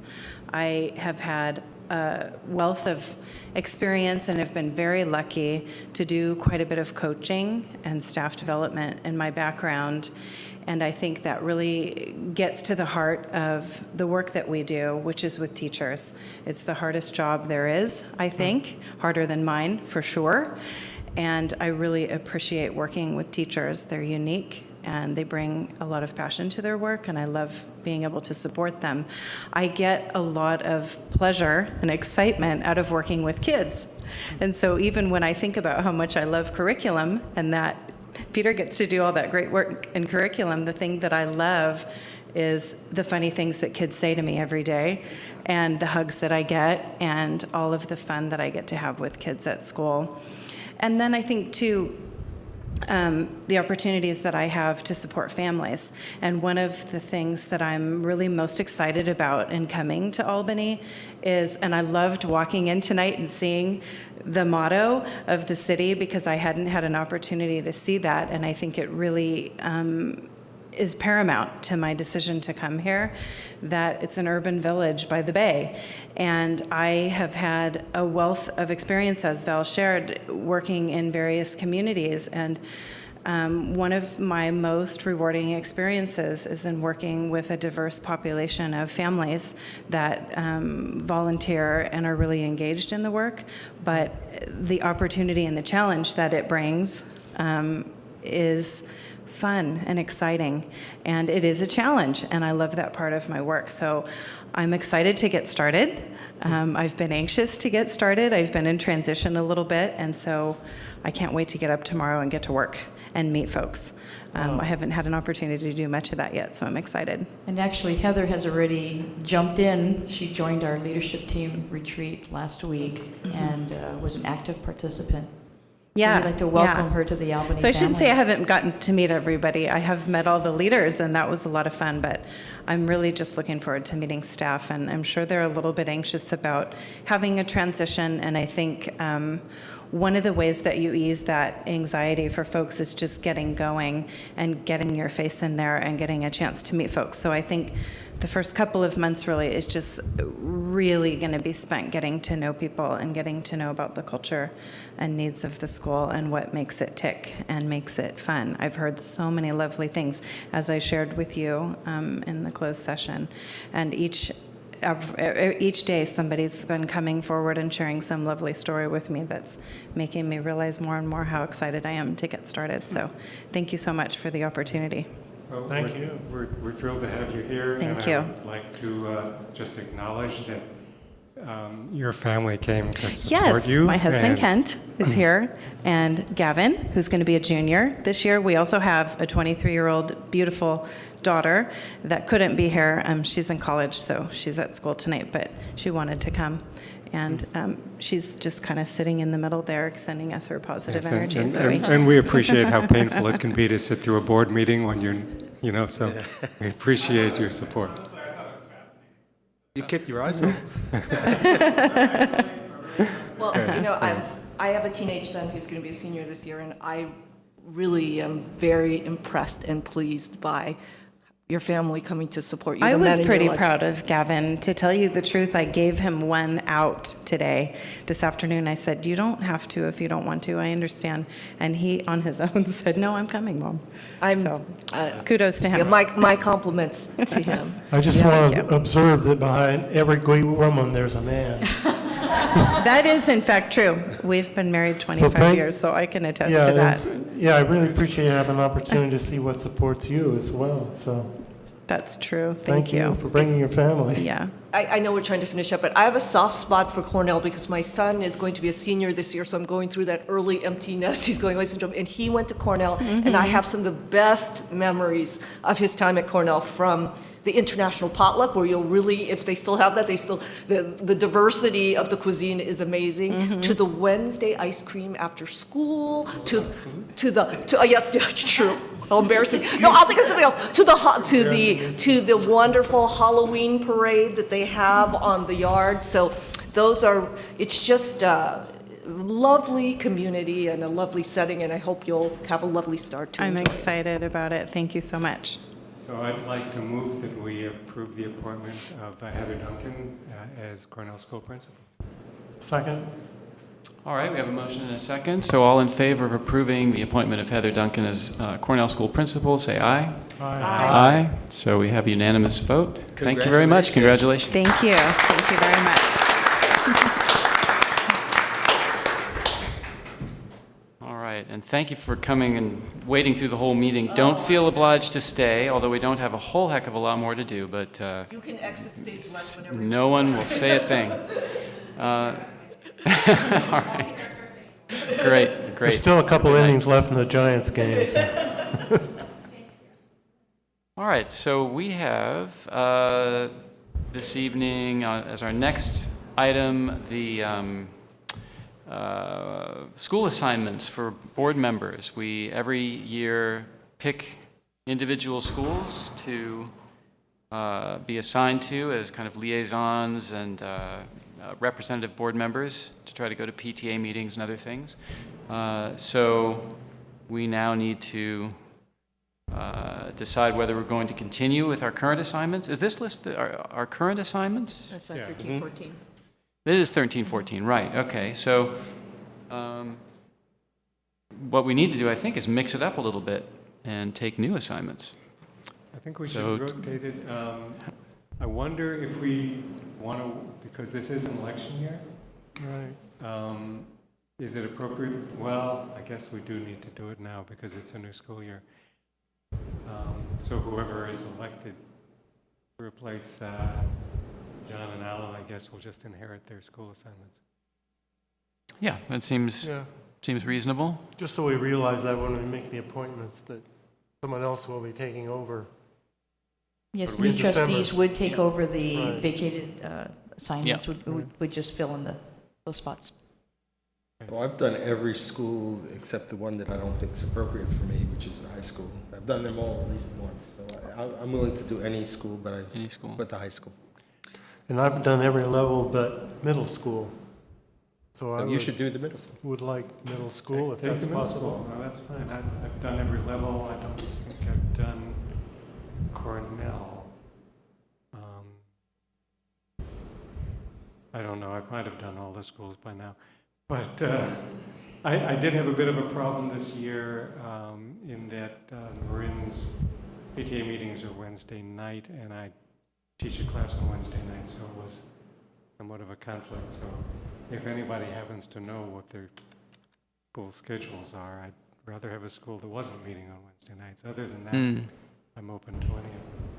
I think, so I have adopted every school except I believe I have not adopted McGregor. And I'm not sure I did Albany Children's Center.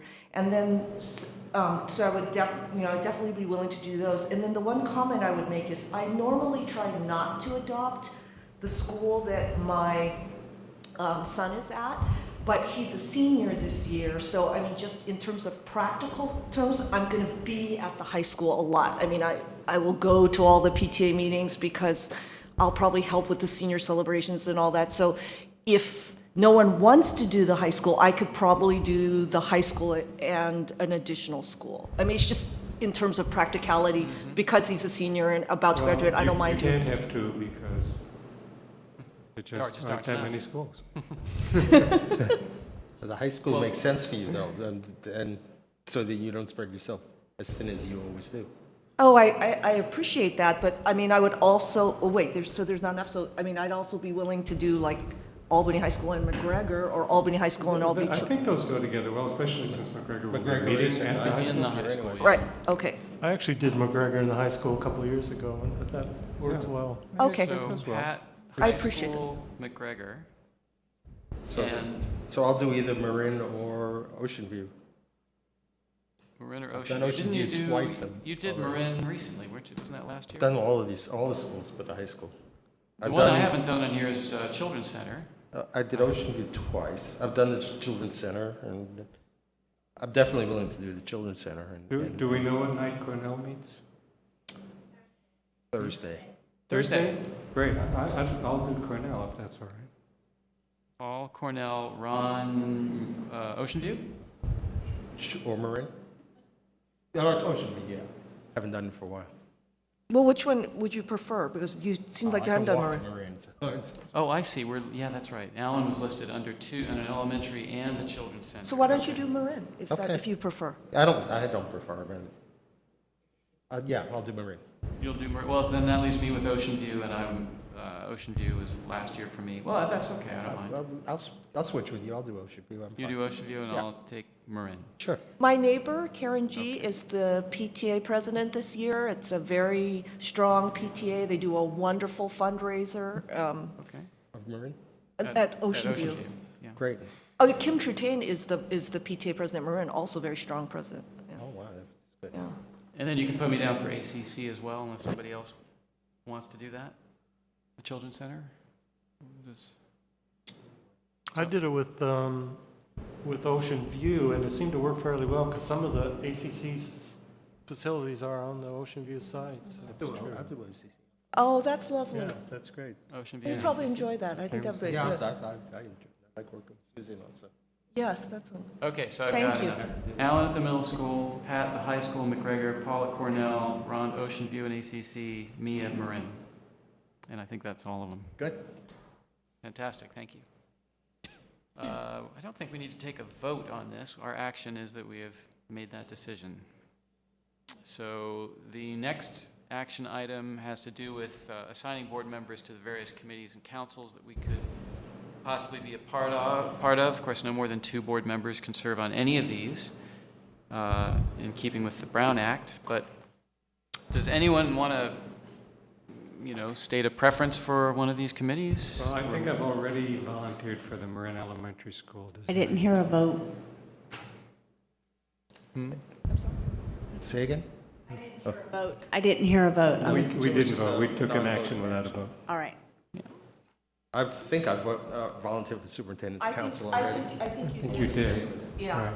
So, I believe I'm already supposed to be on the Marine Elementary School design team, though I missed a couple of meetings because I was out of town. And then Alan attended a few of those, so that's 2 Right. members. Yes, Trustee Black and Maris both agreed to be on the Marin design team. Okay, and Okay. I could do another if there's... Is the Technology Advisory Committee meeting? Because it stopped meeting. We will be reconvening those meetings.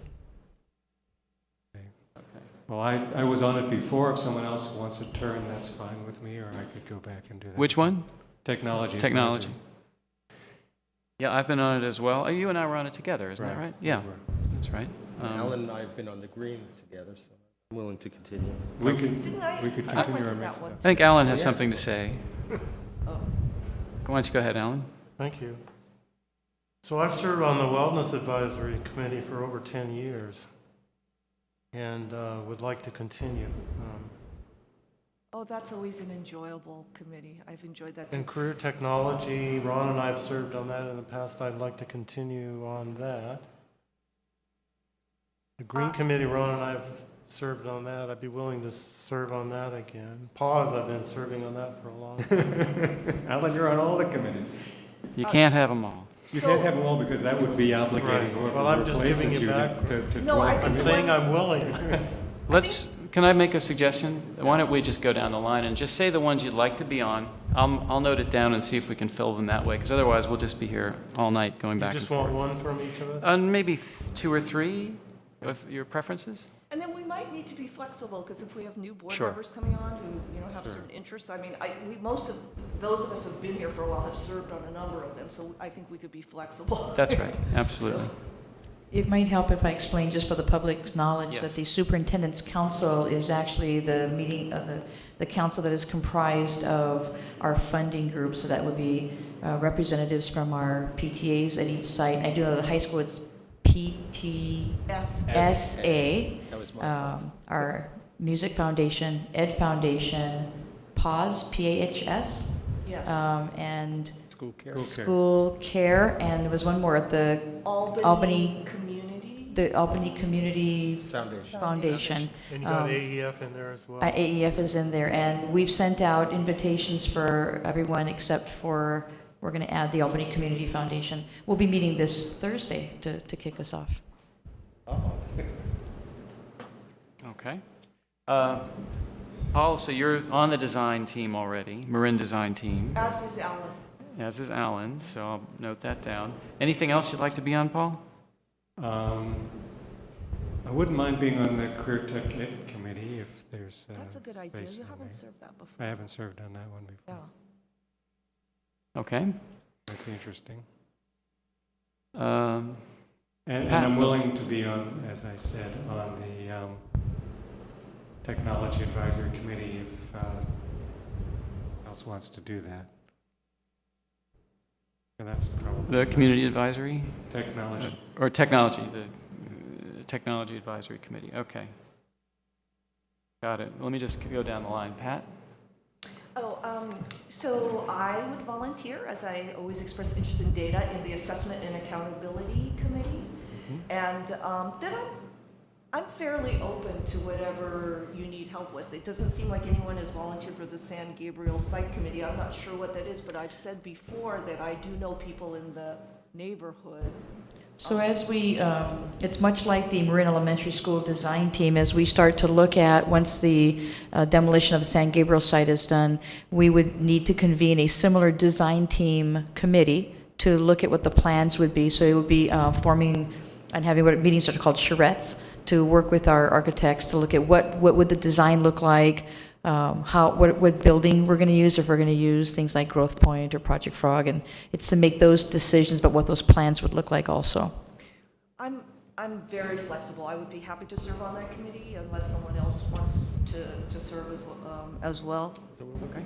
Okay, that sounds good. Ron, what about you? So I just said I would do the San Gabriel Okay. as well, and Superintendent's Council. What time on Thursday? You can tell me later. I turned my phone off so it wouldn't accidentally ring. 3:30. 3:30? 3:30 on Thursday. 8:30? 3:30. I'll send you a. Thank you. Are there two on the wellness, or? Well, we haven't really assigned yet, but everyone's mentioned it, or every committee has been mentioned by at least one board member, so. So I'm interested in wellness as well, so. I think that would be enjoyable. You haven't done You're that gonna one be for a while. No, I've done it before. I think Alan's going to do. I can only probably do two, so I said assessment and accountability and San Gabriel. I put myself on. Okay. Okay. Wait a minute, did we leave Alan doing 5 of them though Yeah, of again? course. That's probably. I haven't even had a chance to speak yet, so. Well, I got you first. You've got Marin Design, Wellness, CTE, Green, and Pause. That's Is a it, lot. you want to amend that list? But if others are going to serve on these committees, my priority would be the career technology and the pause. Okay. And third would be Superintendent's Council. And Superintendent's Council. Okay, great. So you're already on the Marin Design. You want to remain on that one? Yes. That would be appropriate. You went to Right. the tours and so on. So. Right. So Marin Design, and then CTE and Pause. And then we'll see if we need someone on the Superintendent's Council. So let's start with that. And I'll just fill in wherever is needed. So we've got Alan on Marin Design, CTE, and Pause. Paul is interested in CTE as well, I believe. So why don't we say Paul on Career Tech Ed? Also on the Marin Design team. Right. And maybe you and I would do technology again. Since no one else mentioned technology, I'm happy to do it. That sounds good. Okay, so I'll put down myself for tech. And are you okay with 3, Paul, or is that a bit heavy? Oh, you're retired. I'm hoping that'll be fine. Okay. As long as it's not on Wednesday night. Right? That's right. Yeah. Okay. So for now, let's just say Paul on tech, me on tech. Pat, assessment. That's something I'm also very interested in. And no one else mentioned it. But if that's something you want to do, maybe I could do that one with you. The assessment and accountability That committee. sounds wonderful, Jonathan. Do we know the meeting times offhand for that? Not yet. Haven't set them up. Okay. I just want to make sure I can make it. So, Pat, assessment. I'll put myself down for assessment. The San Gabriel Site Council. You also want to do that, Pat? So it sounded like Ron and I had Ron both and you? volunteered for that. Okay. I was also thinking one element of that is community outreach and also the decisions about the funding for it. So it's complicated and interesting. Yeah. And I'm really interested in the design part. Yeah, well, and I'm not as interested, so we're good Yeah, there. no, so we could. Yeah, well, we're interested in different aspects. So we'll have. You can teach me something. The two of you on the San Gabriel Site Council. So, Sue, I'm sorry if I missed what you just said. I was looking at this. The Superintendent's Council. And so far, Ron has put his name in. Did Alan mention? Yeah, I did. You're interested in that as well? It's just Alan's on so many, you got confused. I'm on I think. 3 already, so on if 3. others want to be on there, that's. And if we're going to have a new trustee filling any spots, that person, remember, is going to be inheriting these committees.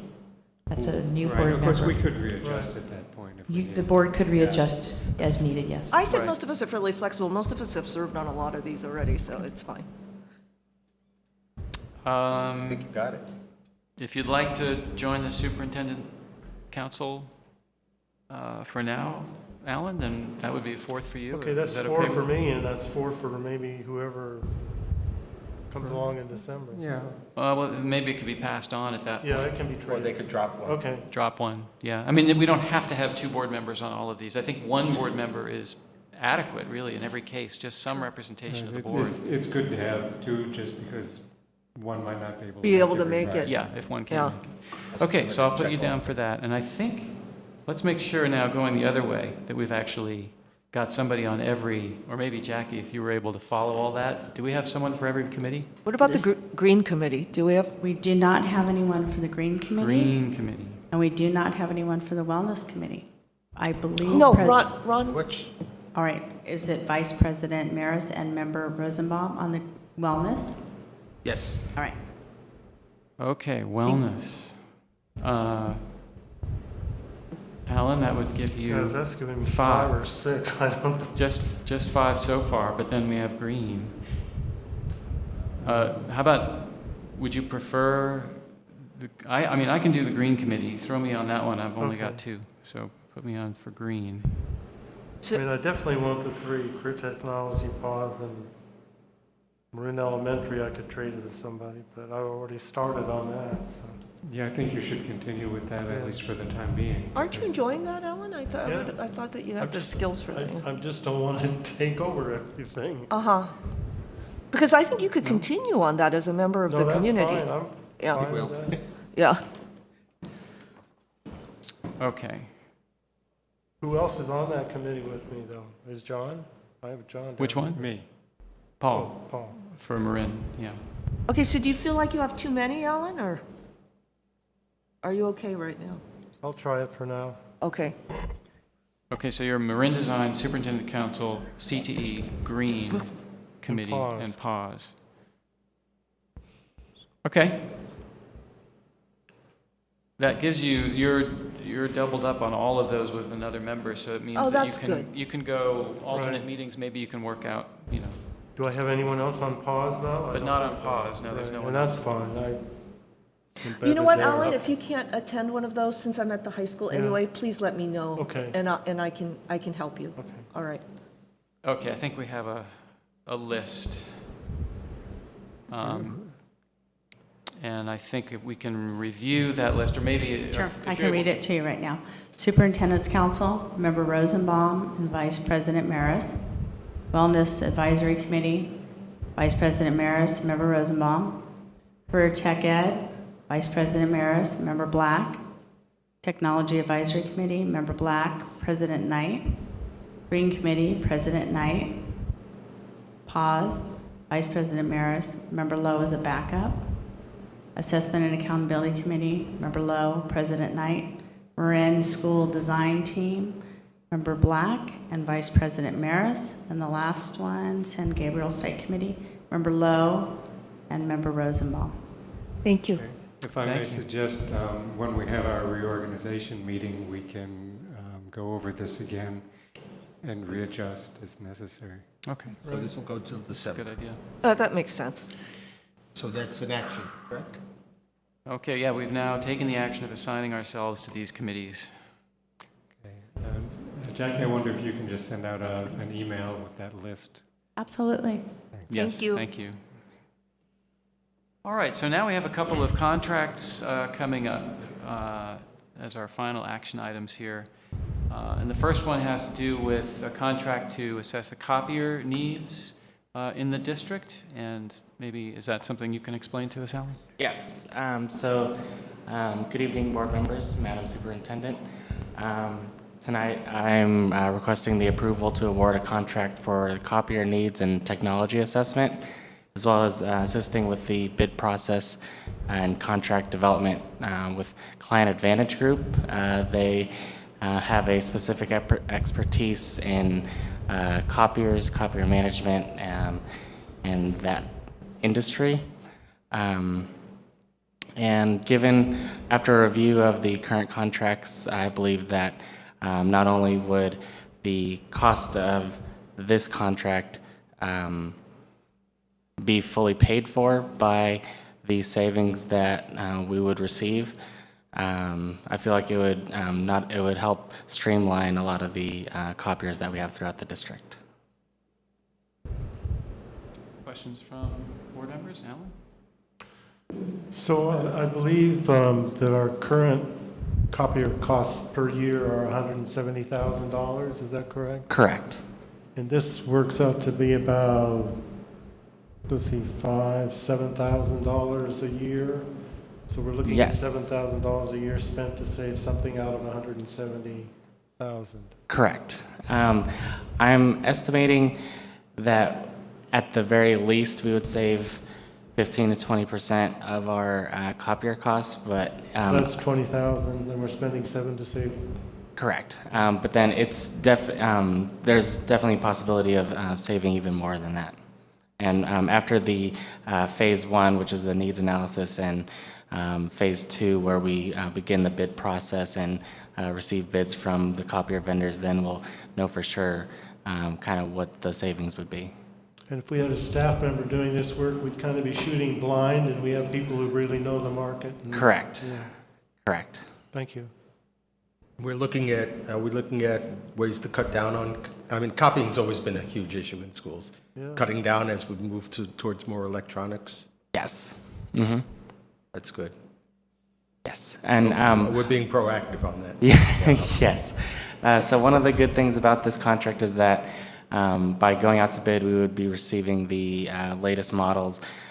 We would convene a committee to interview the vendors, to really review all the copiers, see what kind of functionalities they can provide and what's useful for our district. And then another useful item is they would require that the copier vendor hold quarterly meetings where they can provide trainings, they can provide information to staff on how to, cut down on costs and save paper, as well as just try to prevent issues from arising and becoming emergencies. Well, I'd Questions? Anything from the audience? like to move the contract awarding to Client Advantage Group. Second.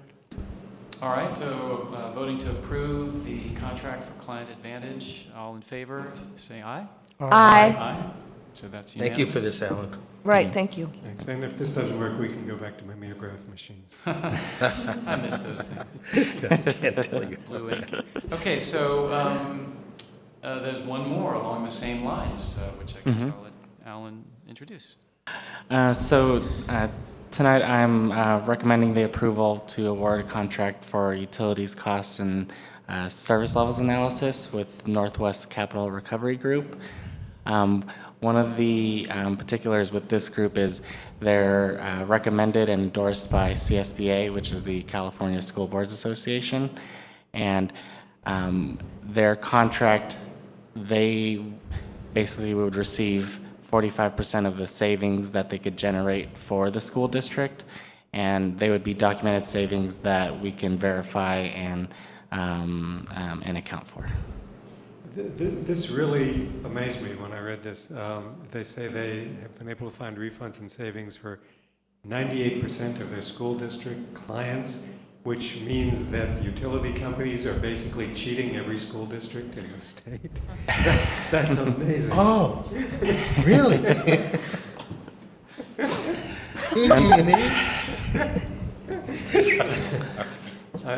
That's really amazing.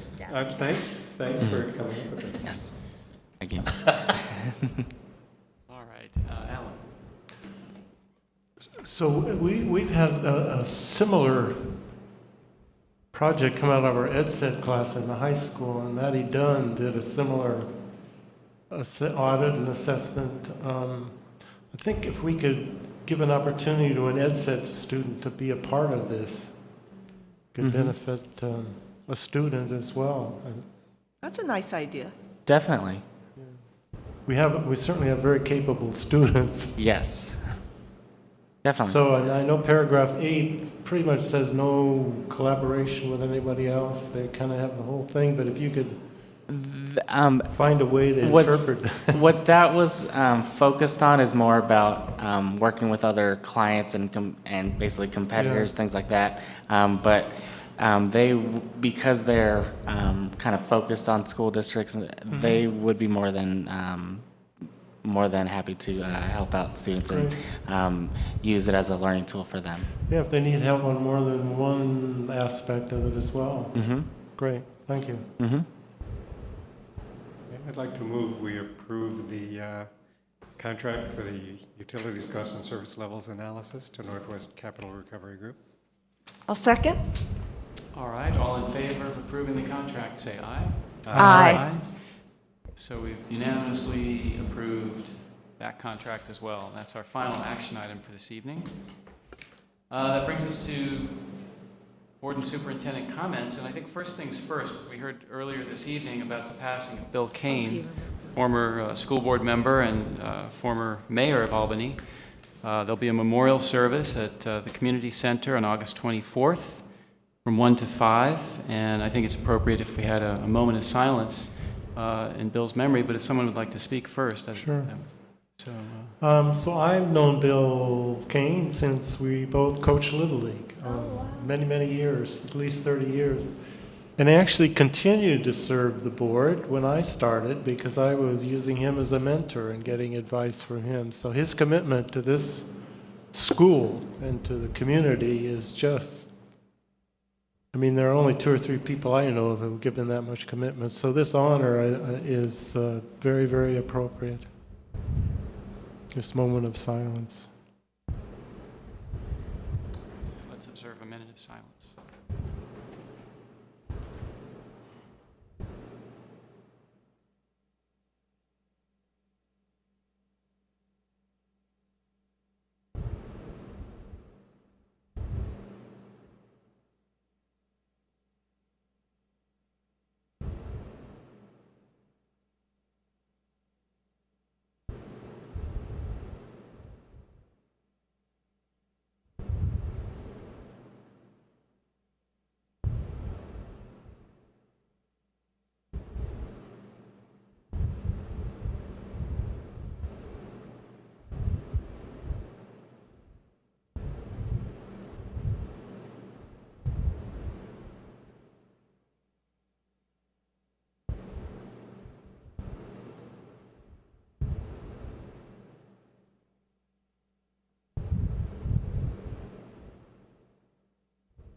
Thank you, everyone. And thank you for bringing that to us this evening. Appreciate that. All right. Now, perhaps we can begin with the superintendent. Do you have any comments or things to say? Just very quickly, I know I've been sending the updates of things that I've been doing over the past month, but one of the things I did want to let you know that I had the privilege today of visiting our elementary school sites and watching teachers at work. I mean, giving up their vacation time to come and attend workshops on language arts, math, and ELD, and to see teachers come together and the collaborative leadership was very impressive. And so I really want to commend our teachers for being so proactive early in the year to get ready for teaching our children and getting ready for the Common Core state standards. The other thing I want to let you know is that our Parcel Tax Committee has been meeting regularly, and at the back of the room there is a stack of frequently asked questions and information points for anybody who is interested in the parcel tax. Information is also on our website, so if anybody's interested in finding out more about the parcel tax, they can do that. And just finally, I've been going to meetings with various stakeholders from across the community, local clergy, and some of our funding groups. So I've really had a great time meeting people. Had a chance to meet the chief of police today, as well as the fire chief earlier in the month.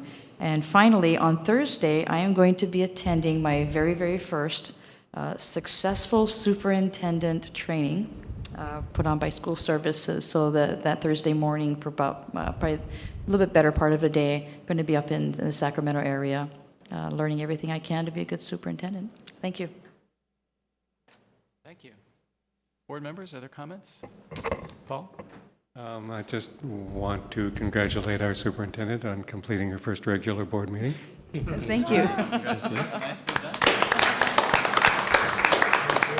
And just comment that I believe you have mentioned in one or more of your weekly updates that you'll be planning site visits and inviting board members along. I'm very much looking forward to that. Thank you. Ron?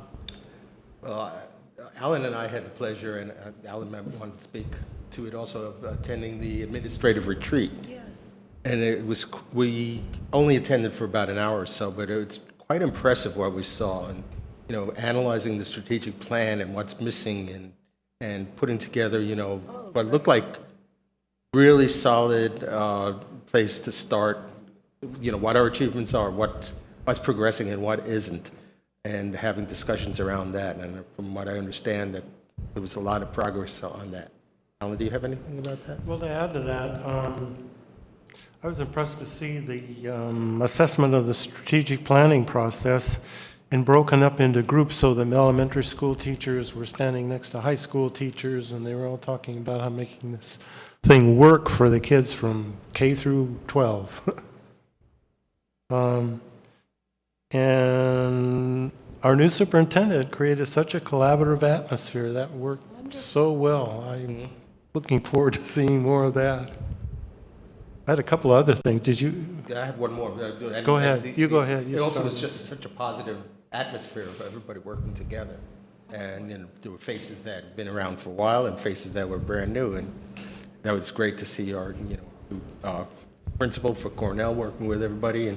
And the other thing is that I also had the opportunity to attend the planning for the educational future of Berkeley City College yesterday with our superintendent. And this was an opportunity for the community as a whole to engage with the folks that are looking at the structure of what real meaningful education should be like, and meeting the needs of students who move on to community college, which is becoming more and more academic, more and more of a feeder into the state and UC systems. And we know that a lot of our Albany students have been taking that route, that going to a community college doesn't mean a dumbed down education at all. And we've had an opportunity to meet with different community leaders as well as educational leaders, including Mayor of Berkeley and people from the university, from college advising from Berkeley High School, as well as all the people who are running the community college there. And I just want to thank Valerie for putting in a whole full day and really participating. Sounds wonderfully productive. Alan, did you have Yeah, a couple of things. With the superintendent and a couple of our key staff, we visited some sites in South San Francisco of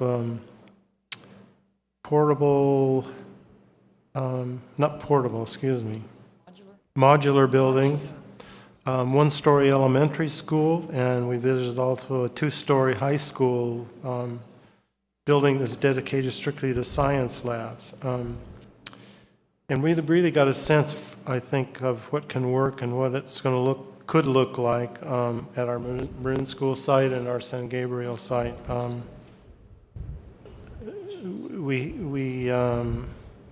We saw what I would call simple, attractive, clean, modular construction, and we're told it was about $300 a square foot, and it's possible to get a building that could meet our Marin School needs in maybe 8 to 10 months. We learned about how the modular construction works and how it can be just as effective and long-lasting as a stick-built building. How interesting. Materials look good, yeah. And DSA is. DSA approved, yeah, they know about DSA. Yeah, Alan was there and, right, you- We can yeah. bring, actually, we'll be able to bring back more information, not only on, more information on Growth Point, but also to look at Project Frog, and we have one more modular company we want to look at, which is called Burns Belmont, and they have schools in Dublin that we can go and look at also, and it'll be able to help the board become more informed on what we want to do with the McGregor site and any future sites, that if we want to do some build out, do we want to look at this type of project, which is the modular building of schools? So Alan, you So said project- that two-story, there were. Yeah, the labs were 2 stories, and the elementary school were 1 story. So We had choices of 960 square foot standard classrooms, or they could expand that to fairly large, maybe a space for culinary arts to double wide. 1440, actually 50% bigger. May I ask you, on the two-story, Yeah. where was the stairwell? Was it on the outside? Outside. On the outside, okay. We also visited this 2-story site, which is very close. In Berkeley, Jefferson School, Oh, really? yeah, on Cedar or Rose, anyway, close to Sacramento. So that Between was Cedar and fairly Rose. recently redone. Has a 2-story building, and it also has interior hallways. And that, what they've done there is an addition to an existing building. So you have a combination Oh, of additions to the existing building. But that, again, is a 2-story building. So I felt quite comfortable with what we could get at Marin, you know, what are the possibilities, and they felt pretty good. and with some constricted space, the 2 stories, you know, we're always so concerned about space and Right, and growth, and it'd be nice to know that that's a possibility. yeah. Let's see, then I attended the Marin School Facilities Committee meeting, and was really impressed with how parents are participating in this and how our staff is encouraging parents to participate. We learned quite a bit about the funding issues, which are complicated. We already know that. In the bonding issues and the presentations to the state for hardship funds. And then construction phasing, that may force us into some sort of construction phasing, or maybe we get 20 classrooms, and then if we're able to bond again, we'll get another 4 to 6 classrooms. The Excuse me, configuration indicated that you can expand to the 2nd story I see. with the beginning or the preliminary, the first phase.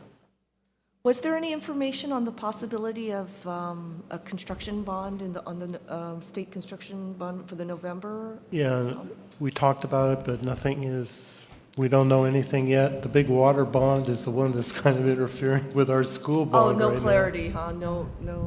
What the information that I Still got possible. this morning What? was that the governor is not going to endorse the state construction bond, Oh. and that he's asked that it be tabled Wow. and pulled. Okay, well, let's look at those hardship funds. So when we look at San Gabriel site, there's potential to come up with enough money to do that still if we get the vote on the Measure E Right. transfer of funds and use existing building funds, kind of deplete what we have, but that still has a possibility. The figure I heard for the first phase of the Marin School was 14 million. We still have a bonding capacity for 15 million, so maybe we could squeeze that anyway. You can see we still have some complex issues to work through. Yes. And the community is so involved in this. It's really good to see. We have some bright people who know what they're doing, both on staff and in our community. So it's a very encouraging meeting to attend. Actually, I am going to be unable to attend the next meeting, and since Paul is on the committee, I think it would be valuable to see. The next meeting is on the 21st. That's a Thursday. next week. I don't know why we're laughing. I learned so much by just attending that meeting about the process and how involved the community is. Thursday,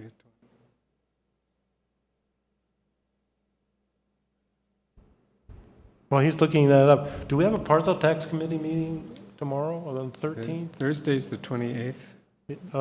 We do have a parcel tax committee meeting on Wednesday at 7 o'clock. And let me see. And where is it? It is, I don't have a where on my calendar, I'm not sure. I'd have to ask my boss across the dais over there. But you've been going I'll research the matter and get back to you. 21st. 21st. They sorry. might be sending a confirmation to you later because sometimes they have to locate First, a I'm sure they're going to get some non-school facility. some Yeah. invitations. 7.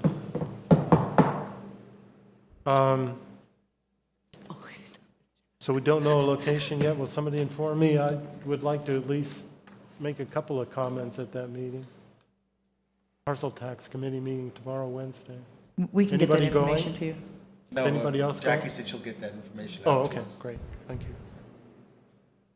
So the 21st, 6:30. Yes, the Marin School facilities, and we're meeting, I believe, at WLC offices, is that right? The architect's office for the Marin That is School? correct. Yeah. That's an impressive set of offices. Really? Yeah. Their offices are on the corner of Carlton and 10th. 10th. Yeah, we should publicly thank them for allowing really us to use should. that facility Oh, good for point. the administrative retreat.